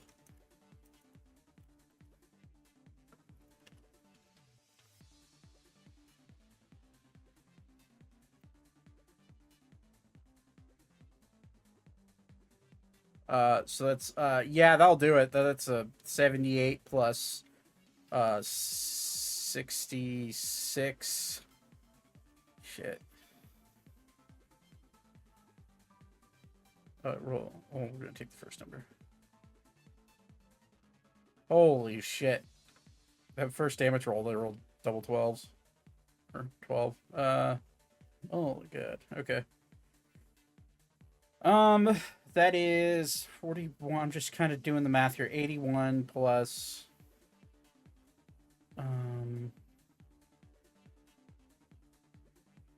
33. So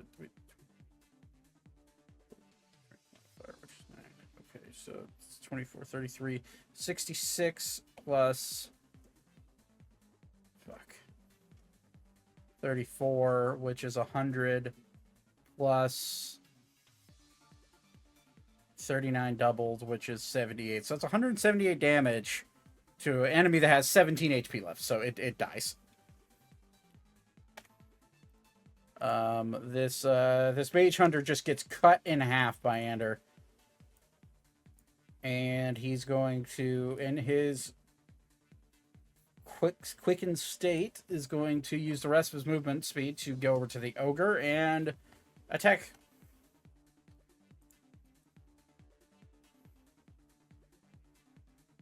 That is 18 to hit. That hits. That is 32 plus 24 or minus 12 plus 32 is 44. Yeah, 44 points of damage on his last attack. Okay. End of his turn. It's Elkis's turn. Elkis is going to realize he's in trouble. But he is also grappled, so he needs to make a DC 15 dexterity saving throw. With his bonus is a plus. He's okay.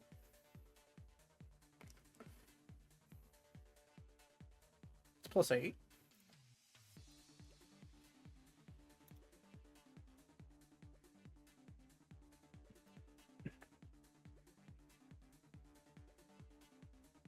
He manages to break free of the grapple. That's his action.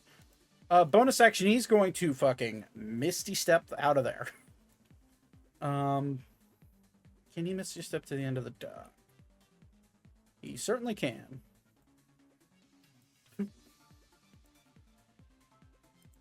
He appears right there. Okay. Thaddeus, it's your turn. Alrighty.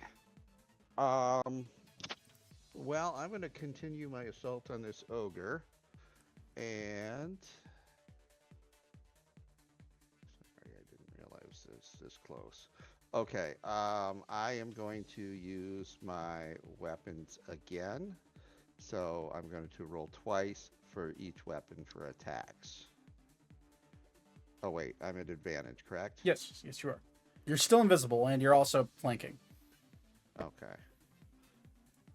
All right. So here's my 2 attacks. Hey. Oh. There you go.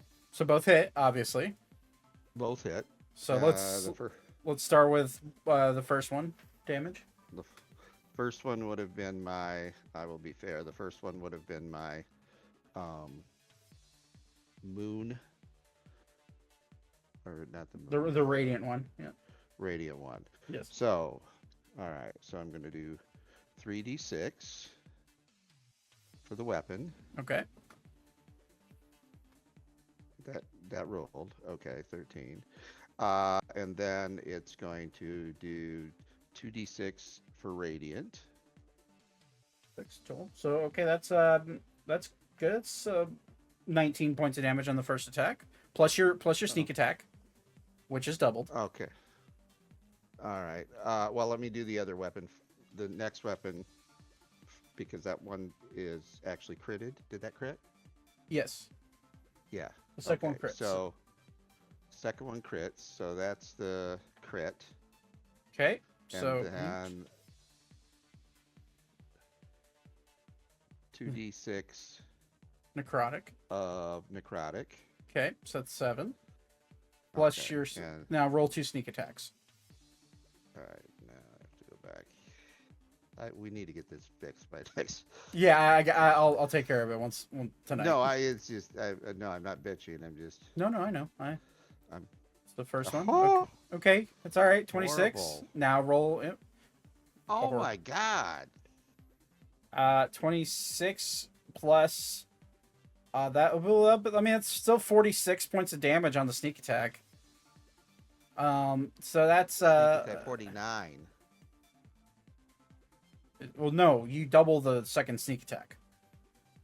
Because Oh, you crit it. okay. So. So that's so right. 46 plus 26 is 72 plus 15. That's that's 87 plus 713. That's 87. That's I mean, that's 100 points of damage. One turn. Okay. Do I have a bonus action? You do have a bonus action. You can disengage. You can Can I cast a spell? if it has a bonus action. These weapons allow me twice in a rest to cast Moonbeam. Does it say Twice. whether or not it's considered an action or a bonus action? It does not. Well, User gains the ability to cast Moonbeam 2 times per long cast. long rest. Let me And see. that would be an action. It would be an long action. So yeah, unfortunately, no, you can't cast that as a bonus action. Okay. All right. But you do have a bonus action if you want to disengage. You can do that. Because he's now starting, with that big of a hit, he's starting to understand where you're at. Just for the record. Yeah, I'm going to disengage and shift. Can I shift and whoa, what the fuck? So I'm gonna disengage in front of or move over here. Okay. Yeah, so you're just trying you're still trying to stay engaged. I get it. Because he's starting to figure out where you are, you're just moving around to that in order not to get hit. Gotcha. Okay. Zane, on your left. I got you.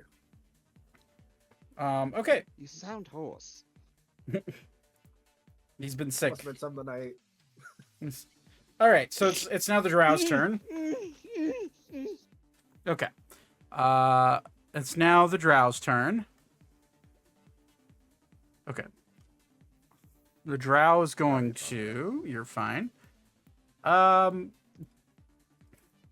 He's going to pick out who he thinks. All right. I'm gonna make a perception check, which his perception's pretty high, so that's plus 22. So I will say, he's gonna look out on the board. Who out of everybody? Who's looking kind of rough right now?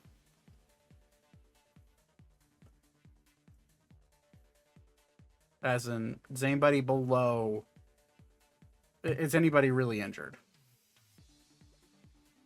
I'm all right. I'm okay. I'm fine. Okay. I'm going to say as I throw my voice to make it look like it was Ori that said that. What? It'd be an action. Okay. Or a performance check at the very least. Okay, that is he's going to... Yeah, he's going to look at Ander, because Ander's by far and away he's seeing Ander and Ori as the biggest threats right now. He's going to look at Ander, and he's going to cast Disintegration. Jesus. So Ander's Somebody going... needs to learn to be a boat captain.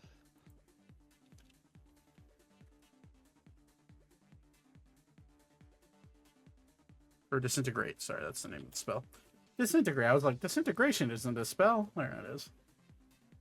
So that is a Dexterity saving throw on Ander's part. Which... That is wrong.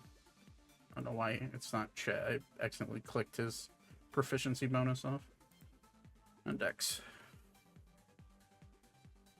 26. That does save, so he'll take half damage.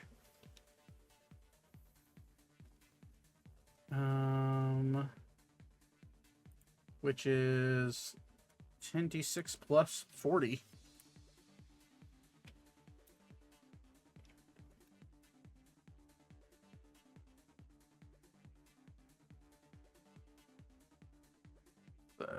Half. So... Okay. 40 points of damage to Ander. And then, as a bonus action, he's going to drink a healing potion. And it's going to be...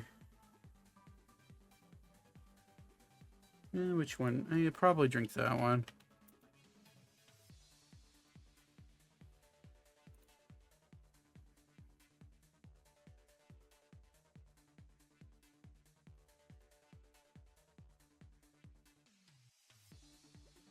Yeah, he'll go ahead and drink the Supreme.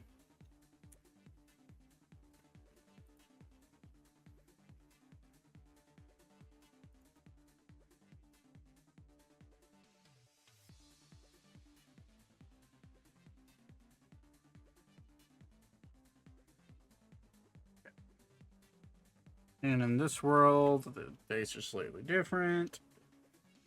Just to save on... I have to type roll first.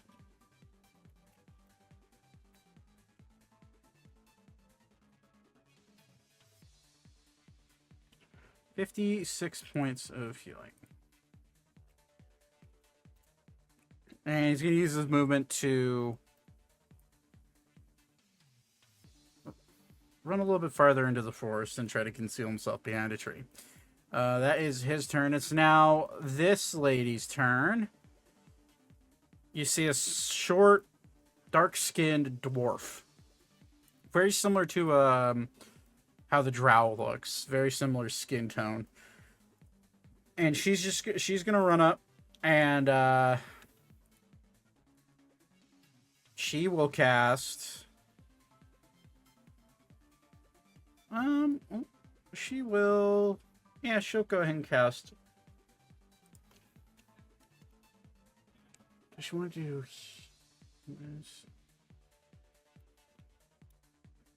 She's going to cast Mass Cure Wounds on the ogre. We're going to say... Yeah, just at 5th level, so... And she'll dump all 6 charges. So it's... Yeah, we'll just do roll. 3 times 6 is 18. Okay.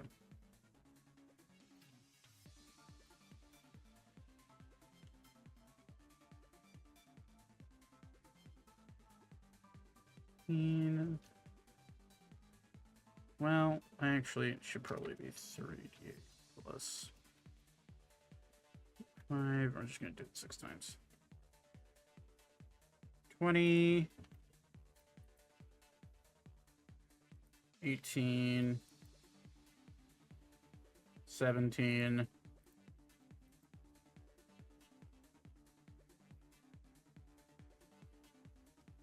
18, 17, 15. And actually, she will throw a pity one at the drow. So.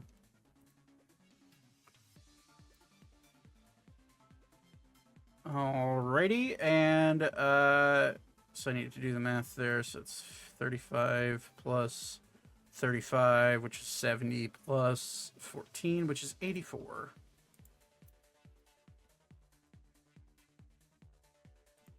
Alrighty. That's her action. Her bonus action, she is going to not do anything because she doesn't have anything. Zane, it's your turn.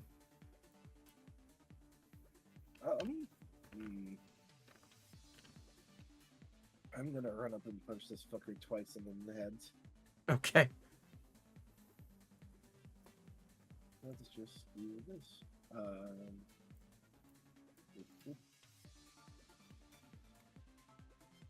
Oh, did I hit 3 times? That's not bad. Just Zane's first getting hit. his speed bag practice in. So And I'll hilariously, use the Bardic Inspiration on the first one, which is what, Austin? it's a D10. Should be a D10, yeah. Hilariously enough, the 12 hits, by the way. Oh, cool. Well, I made it a 17.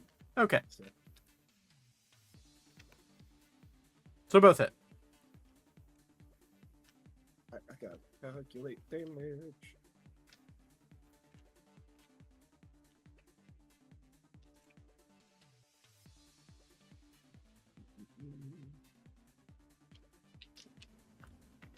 It's a lot of numbers. I'm sorry.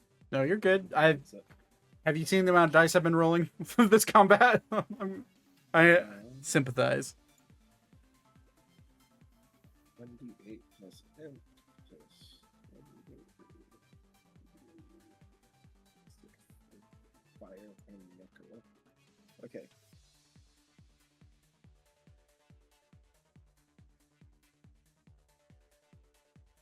And then we're going 4d.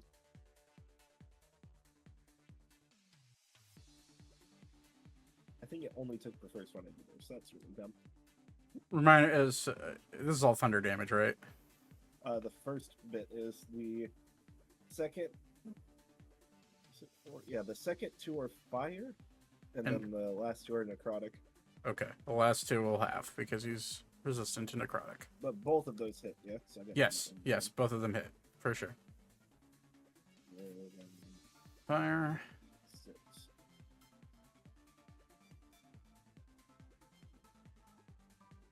Okay, so the D8 is that the fire, Yeah. and No, then the D8's my light or my thunder. First two D6s are fire. Second two are necrotic. 6. Gotcha. Okay, so Sorry, that's Nope. a whole mess. nope, you're good. So 6 thunder plus 8 is 14. 9 halves. That's 19 plus 25 plus 32. 36 points of damage. Sweet. Right into the nonads as you hit them. They're like it's like hitting steel balls. Just box them. Just... You kind of hear like a cast iron pan getting thrown against the ground. That's kind of what it sounds like when you hit them. All right. Anything else you want to do on your turn? That'll be it. Okay. Arval. Austin. Yeah, I was checking something. Yep.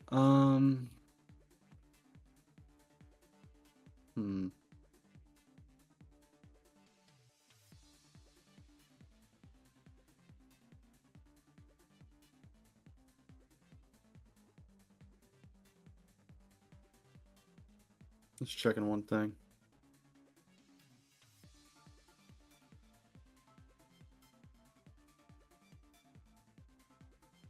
All right, I'm going to attempt to do eye bite on this one here. Okay. It's a DC, right? Yes, it's a wisdom saving throw. Wisdom save. They're kind of okay at those. 21? Yeah, they saved it. Does it take damage? Nope. Okay. Well, I'm going to reposition here because most enemies are north of me now. I'm going to take cover there, and I'm going to do another Bardic Inspiration. I'll do it on Ori. Okay. Bardic Inspo to Ori. All right. End of your turn. It's Ori's turn. Ori is going to... All right. Ori, seeing that this one is bearing down on Elka, will eat the attack of opportunity and shift. So it's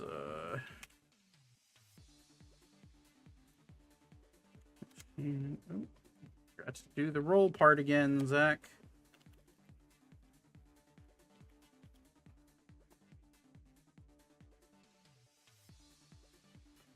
.24, which does hit Ori.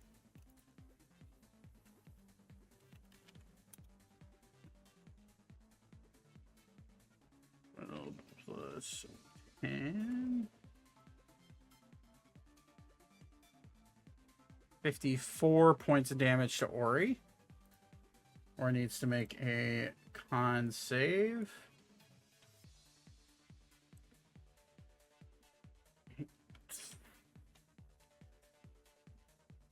Which, to be real, Ori should never fail.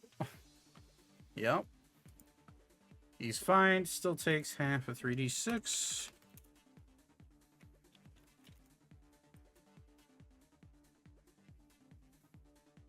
Six. Okay.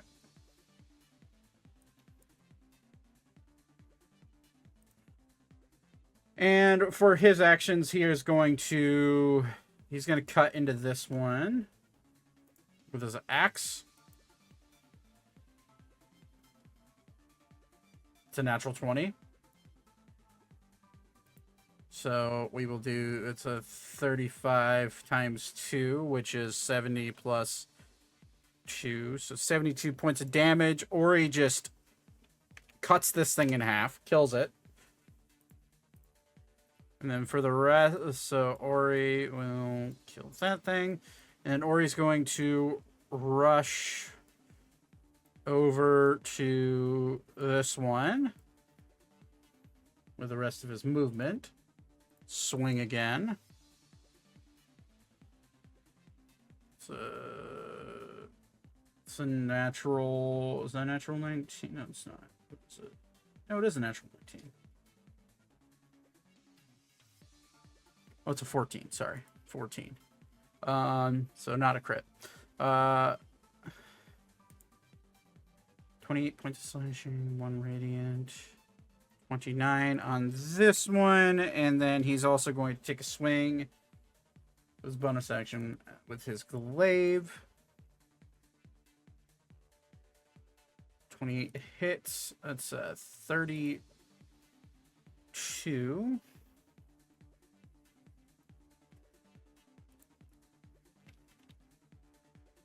Or 22, sorry. I need to double check Mage Hunter.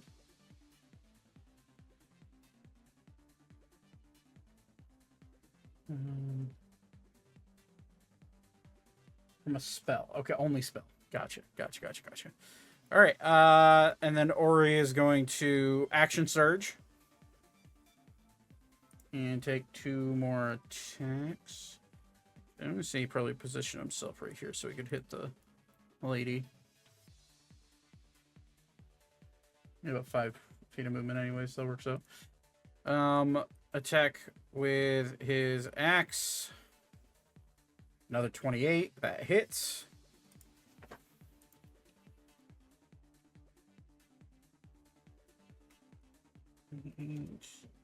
And with his axe, he's going to go ahead and take a swipe at the healer because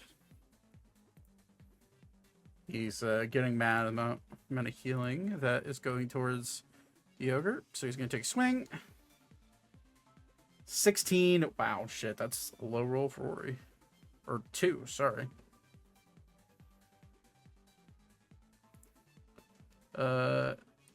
Yep, that misses. Doesn't he have a bardic inspiration? He does have a bardic inspiration. Thank you.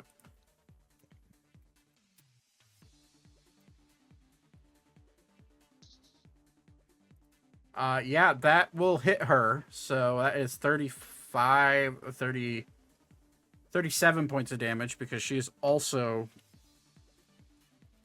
vulnerable to radiant damage.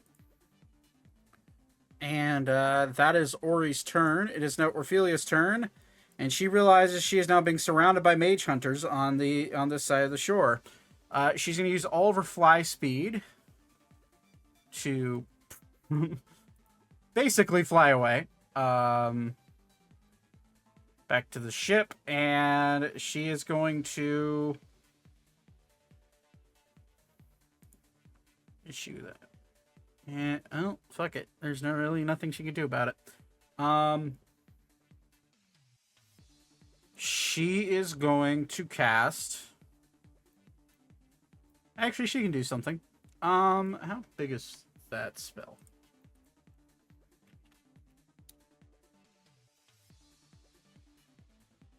You know, it's kind of big. 20 feet side. Okay, 20 foot.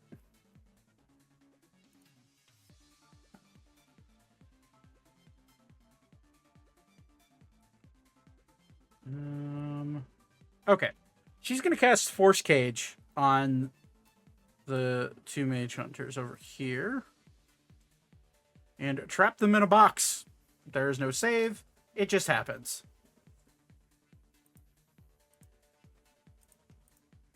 So, light fuchsia pink cage just appears. And bonus action, she's just gonna stay where she's at, so all good. All right, now it's this goblin's turn. You're gonna see this goblin run up to this mage hunter and jump on its back and ride it like a horse. And he's going to direct the mage hunter to claw at Ori for his bonus action.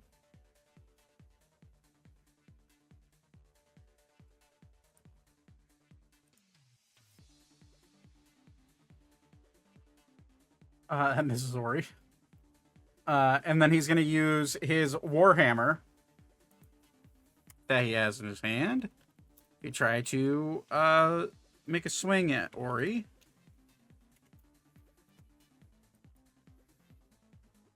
$21 just misses Ori. So the goblin misses. That is quite literally his turn. At the end of his turn, you're going to see the ogre kind of put his hand up. We could do this all day. Maybe we should talk, as he looks right at Ander. No need for anybody here to get killed. I know you've already taken out some of my pets. But no humanoids need to die today. And he's going to make a he is going to make a persuasion check against Anders' insight.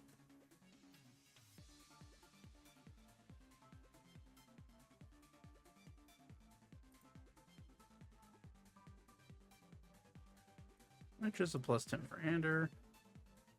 First one, that's a 13. Oof. Bad rolls.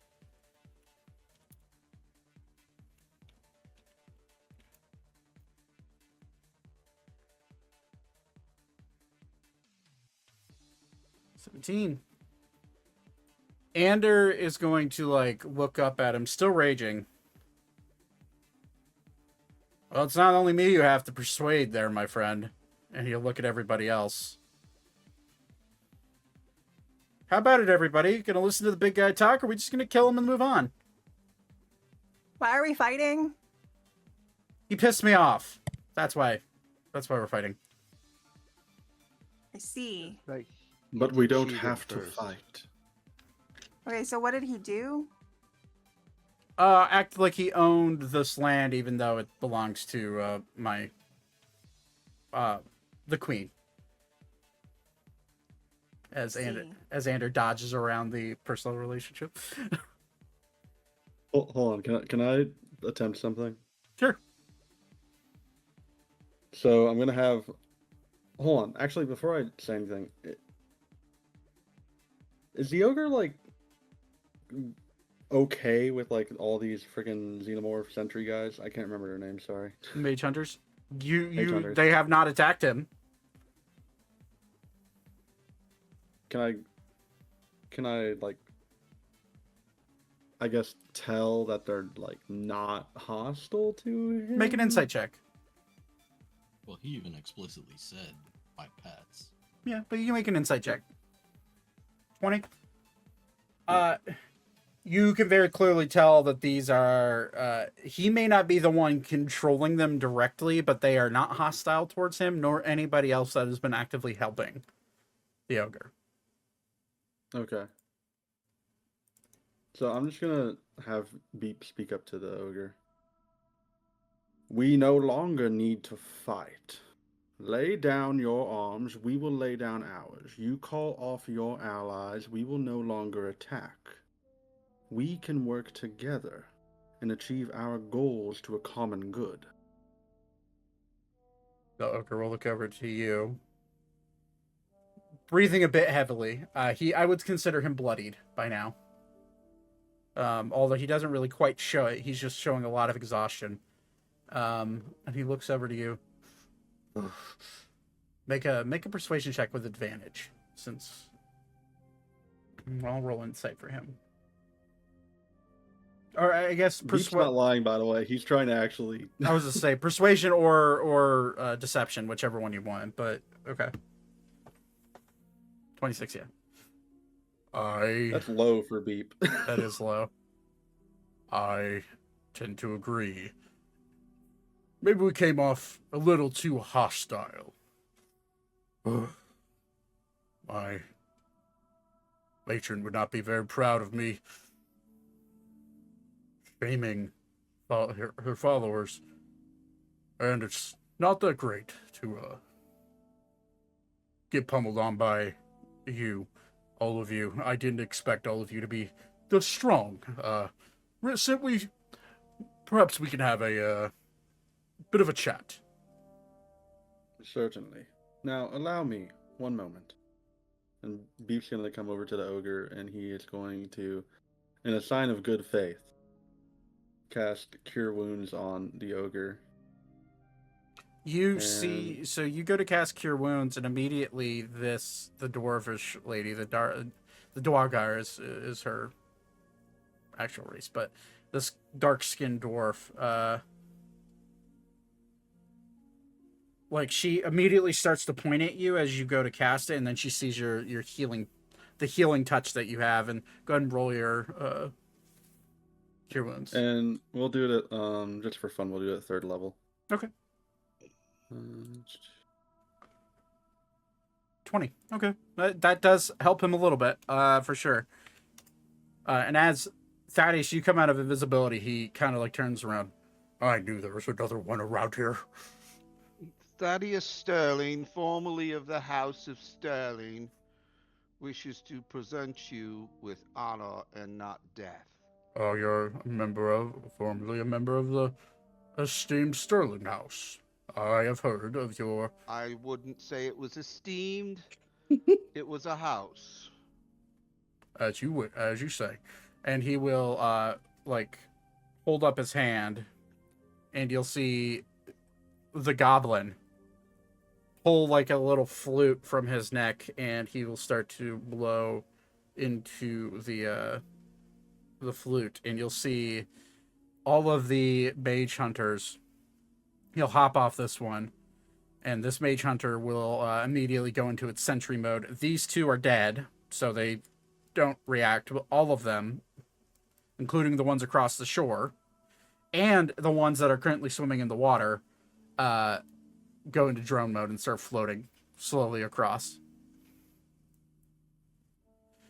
Well, I suppose we got off on the wrong foot, and I think my watch guard was a little too heavy-handed. And I could see that you're, and he looks down at Ander, bit of a hothead yourself, so a little bit of a misunderstanding. No, he's a hothead. He's very protective of the queen's everything. As a good servant of a royal should be. He serves her in multiple ways. Very well, I've heard. He's gonna make an insight check. He has to protect the queen's jewels. Shockingly high wisdom for this guy. His her huge tracts of land. Her Her bush. He needs to protect her bush. He's actually a farmer. He plows the fields. And Ander will punch you, Arval, as you say, like just a friendly punch, but he's still raging, so it hurts a little bit. And the rage slowly comes off of him, and like he's no longer this weird bluish, like red and blue, like 3D like energy, and he will. In I fact, apologize. our nickname for Ander, just in case you're curious, we call him the Bushmaster. Ander will throw a throwing knife at you. He's Australian. I'm kidding. What's People. Australia? There's no Australia here. You keep your places out of my fantasy world. Damn it! It's in the Bible. It's in the Bible. Yes. Okay. Ander will like look at him. I suppose I got a little heated. And then he'll yell out, Ophelia, can you as he looks back at the lily, which has cracks in the bow. Can you yeah, I'll fucking mend it. I got it. And she'll fly over there and she'll start fixing the boat.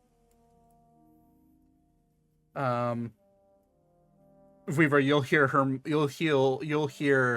Orphelia mumble under her breath, like father, like son, damn, bossing me around all the damn time. I'm gonna be helping her mend it. At least you're not the queen. Wait, who's his daddy? Imagine all the bossing around in the bedroom. You have never met his dad. And he is you guys did have an option to. You might still have a slight option, but we'll see where Where's the fisherman at? the fisherman, the mage, he is in the woods out of your view. In fact, well, he'll start to kind of quietly walk out. I may have overreacted. I was just following your orders, sir. Right. Yes. No, I did tell you to identify anyone that comes through here, given the nature of most of the business around here. Low. Swear to God, if you're rolling like some sort of attack thing, I'm gonna be pissed. Zane will beat you to death. Thaddeus uses his dagger trick again and casts himself right here and teleports. Okay. Whoops. I got And it. says to him, I mean no harm or disrespect, but you were a little forward in advancing this situation. I was doing my job. I Sometimes. get it. It's my fault. Yes, but sometimes your job is to assess better before you make a determination. And he'll like Thaddeus, you're not one to talk. Yeah, you We'll can get just back like a here. drink all the time. And Thaddeus pulls out his jug and says, would you like a drink, sir? Don't. I'm gonna hold no. up my hand and just like shake my head no. I've been sober for a millennia now. I'm quite all right, thank you. Oh, I've been sober. Wait, For about 45 Never mind. seconds. 45 seconds, he's drinking the whole battle. Thaddeus is gonna take a drink from his jug. Oh fuck, which one was it? Well, good luck. High or low? When On are we this just gonna let episode, him chat of die? Is It Poison? Hello, Todd. I rolled a 2. Alright, you're drinking poison. Technically, alcohol is poison. Yes, but this is like slip into someone's tea poison. Like Oh fuck. so you're drinking poison. Make a Constitution saving throw with advantage What because point does he gain resistance? he has. Yeah, his he's own starting to get poison. tolerant. He has. That's why I'm giving him advantage. Okay. Ah, okay. Advantage, Constitution Saving throw. This is my saving throw. Oh, He champs it, and the look on the drow's face is mortified, because he's very perceptive, and he can see the big skull and crossbones on the side of the jug, and can see him drinking it. Right. Yes, that's all well. Okay. Have this jug. My lord, if the main tent is available if we want to have a conversation. Yes, let's. If you don't mind, we can head in there and have a bit of a talk. I suppose I should introduce myself before we start. My name is Lord Zygaro Zaksha. I am a long-lived ogre, and I've had the title of Lord for many millennia, and this is my land. I suppose I should have mentioned that I have the deed to this land. Ander, looks at him, surprised Pikachu face, looks at him. You could have started with that. I did not have the opportunity, and I apologize for getting heated myself and damaging your ship, but I do own both sides of the bank here, a good couple hundred acres. I purchased from the Aurora family about 400 or so years ago.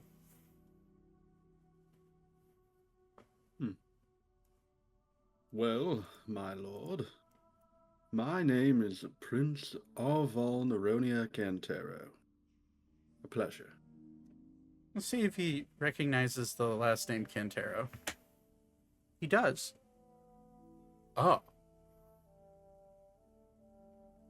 Didn't realize I'd have an Ushar prince in my humble land. We could go to the tent if you'd like, or if you'd like to we'd like to make our way to my estate, which is a good, about a half an hour walk from here. We could do that. Or if you're eager to get on your way, I suppose just the tent will do. But I would like to have a conversation regarding, your presence here on this river. I clearly there's, some important people in your party, and it's not every day that people of your caliber come through here. I thought I recognized one of you, though. I can't help but ask, and he will look down at you, Zane. By chance, are you all the rat bastards? You've heard of us? Well, yes. Your legend has been told far and wide throughout the continents. I am a bit of a traveler myself, take up the seven seas sometimes, and you hear things in going to various ports, and I was in Artemis, post the destruction from Blue Dragon. And, What do they say about us these days? You're a wandering band of powerful heroes that defeat villains so terrible that even the worst of the betrayer gods would shudder in your wake. At least that's what the bards say.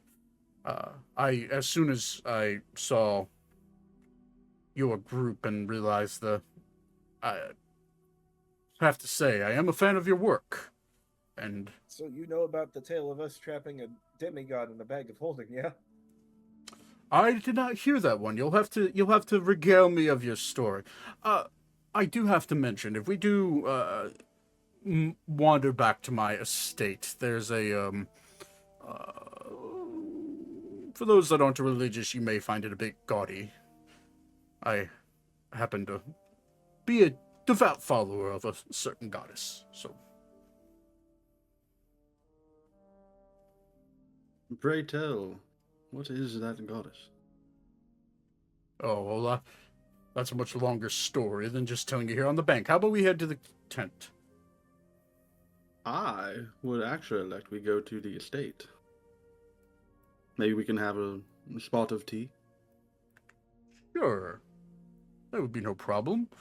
And he'll, like, look over at, the drow. Ammriel, can you, are you tapped out enough to fly? To get us to all fly there? It'd be much quicker than walking. And he'll, like, take a deep breath. Yes, sir, I have. I could make a good few of us fly, but not all of us. Oh, well, that's a shame. Walking it is. And, Splash into the water and swim to shore. And at this point, Elkis will kind of, like, put his hand. I can cast fly as well. Perfect. That would be amazing. If you could get the rest, that would be nice. So, this one can take care of himself. Oh, even better. Maybe you won't be as exhausted as you think you're going to be, Ammriel. Sir, we've been over this. It's a Ammriel, but understood. You're a polar bear.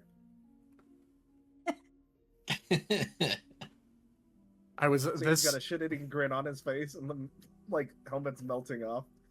I was this close to naming him bipolar, but that was a Then he'd be a bipolar bear. yeah. He goes from Well, both the the twink Arctic and is- the Antarctic. He likes grizzlies and black bears. You look like more of a twink to me. He will walk by you. Well, yes, all of us elves are mostly twinks, aren't we? And he will flip by and, like, side eye the dark skinned dwarf. Is there any way you could? Yeah, no problem, of course. And she'll reach out and cast Cure Wounds at 5th level on him. Just for my sake, I'm going to. It's also Cure Wounds. So 5 plus 26. Okay. Thank you, love. And yeah, I got it. All right, we'll gather around if we want to fly. And she'll, like, look over to Ophelia, and you'll see his eyes kind of widen when he sees her, because she's been kind of out of the battle a little bit. Yes, we should get going.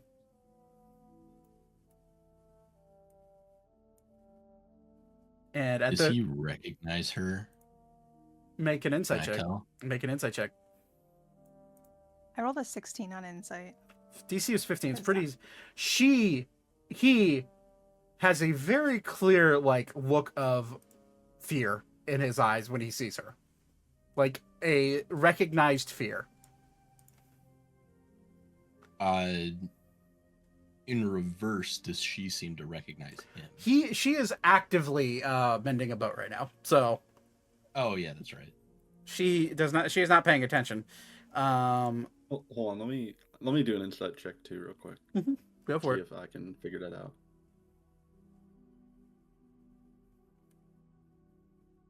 Oh, DC well, is I was 15. on advantage. Yeah, I'll I take was the on first roll. advantage. My bad. I'll take the first roll. It's fine.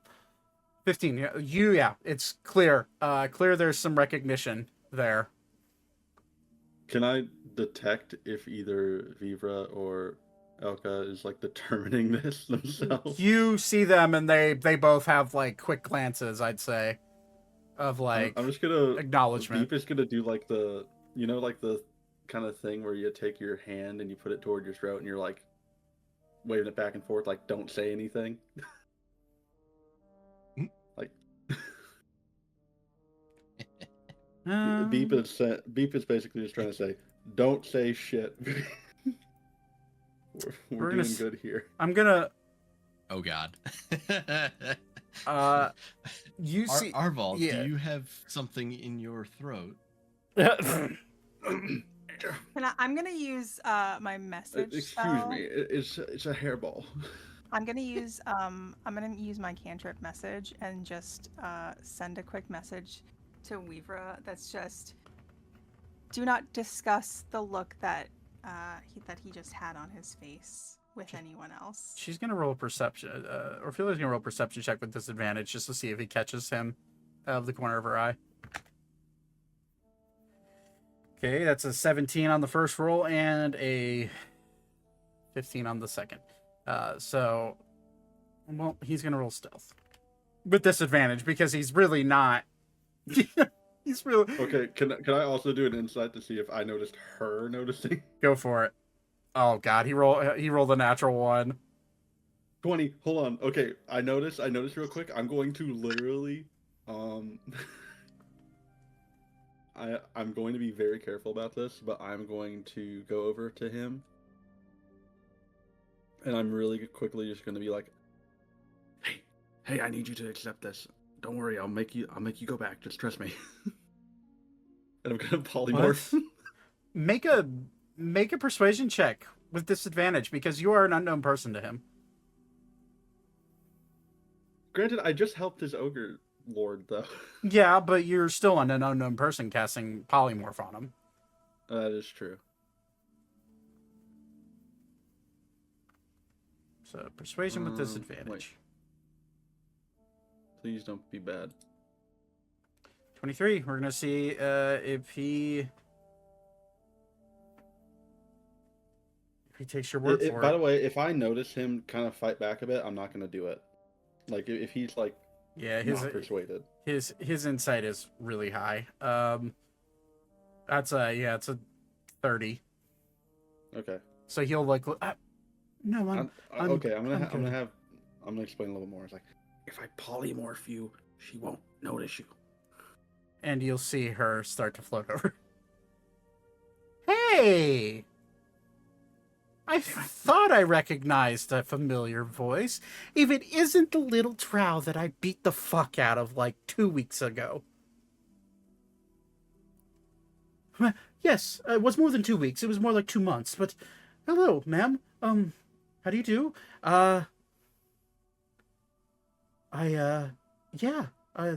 This is where I live. I hope you're not here to start anything. Well, normally I wouldn't, and I see that there's some peaceful stuff going on here when there's fighting going on. So I won't do anything too rash. But I am going to need you to give it back. And she will walk up, all 4'10" of her, and just like put her hand on her hip, looking up at this like 6.5 foot drow. Right. Yes, ma'am. And he will like write a sigil in the air with his hand and open up like, it's almost like a pocket dimension. He'll like reach in and grab it, and you see like this little like opalescent pendant that's seated in like a goldish like chain, and it looks more like a mixture of, it's hard to tell, it's like a almost like a opalescent gold as well. Like it's a very interesting metal. Thank you. I was having a rough time without this. And she puts it around her neck. And right, ma'am, that's totally my fault.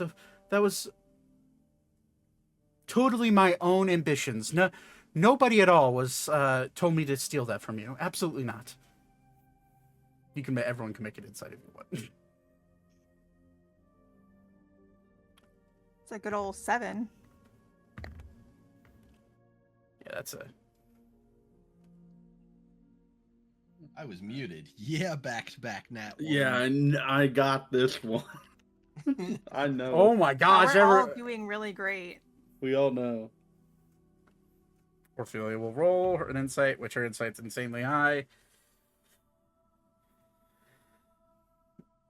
Okay, and his deception was I rolled a natural 2, so his deception is an 8. So Weaver, you didn't quite catch it, but Arval and Thaddeus, he is totally lying, and he's like shifty eyes looking up to the ogre as he's saying it, and Ophelia, so the big guy, gotcha.